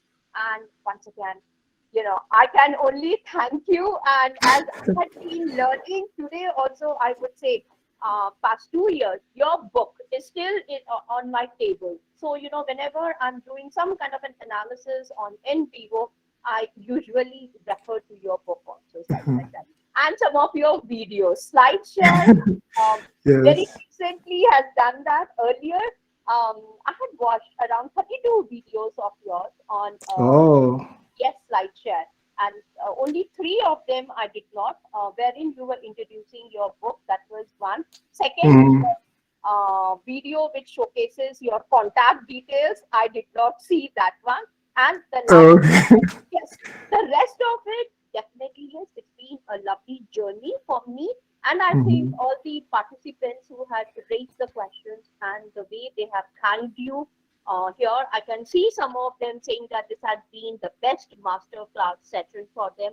Others are thanking you for investing your time in giving the information, sharing that information also, Philip. So I think I'm going to invite you once again, as I discussed with you earlier, and that would be wonderful for all of us to know more about qualitative research from your end.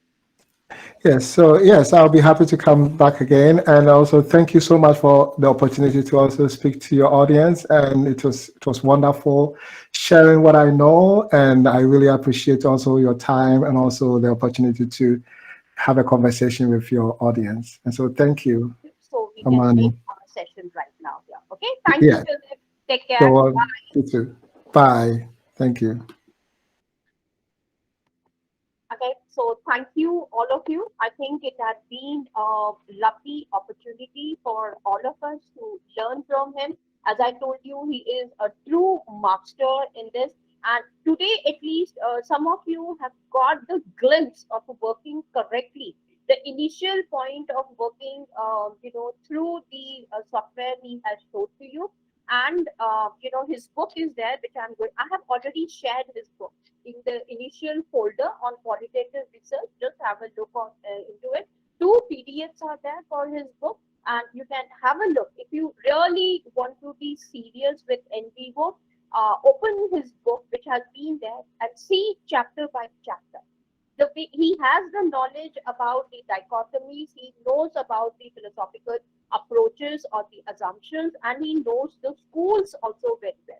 So, some of you are very lucky. Again, I would say there is, as I discussed with him yesterday night, and he agreed that he is willing to give us 5-day workshop exclusively on the NVivo, and wherein he would be showcasing not only today you must have got how to do the textual analysis, whether from here you want to go ahead to review of literature or literature reviews he has showcased to you till then. Okay, so video is also available. Please go ahead and start practicing. At least the mind map, how to make the clusters, what kind of codes are there. Some of you are aware of it, and you've been able to understand his steps also. If you have reached till the word cloud, I think majority of you would be able to write very good review of literature reviews, even critical literature reviews, looking at the mind maps and the word clouds also. And thanks to Kannan sir, he raised some of the questions which are quite useful for all of us. And I have been taking up each and every question so that you are aware of where we are heading to and what is the thing that we need to work on. In his next workshop with us, which he's promised, he would be showcasing how to go ahead with image analysis, video analysis. Like one of you had raised this question, how to combine certain methodologies together when you are working, how to look at different clusters together and then go forward for that also. Yes, sir. Thank you. Thanks a lot. And the forthcoming workshops also, you will see those individuals are also somebody who have really worked hard with their software. Now, the one who is coming on Monday, again, he's a very down-to-earth kind of an individual. He would be showcasing it. And most of you, it's a free download software. You can go ahead to that. I'll be sharing it. I'll be sharing the link to join for the workshop. And you can go ahead, download. And as he's doing it, kindly look at it also side by side, and he would be there. Class, yes, we would be having tomorrow one class from 12:30 to 2:30. We can take it up, and the other one in the evening also. Okay, so with that, I'm going to end up this session and meeting with you all again tomorrow at 12:30. Till then, thank you, good night, and welcome back again tomorrow. Bye. Take care. Thank you, ma'am. Good night. Most welcome. Apurva.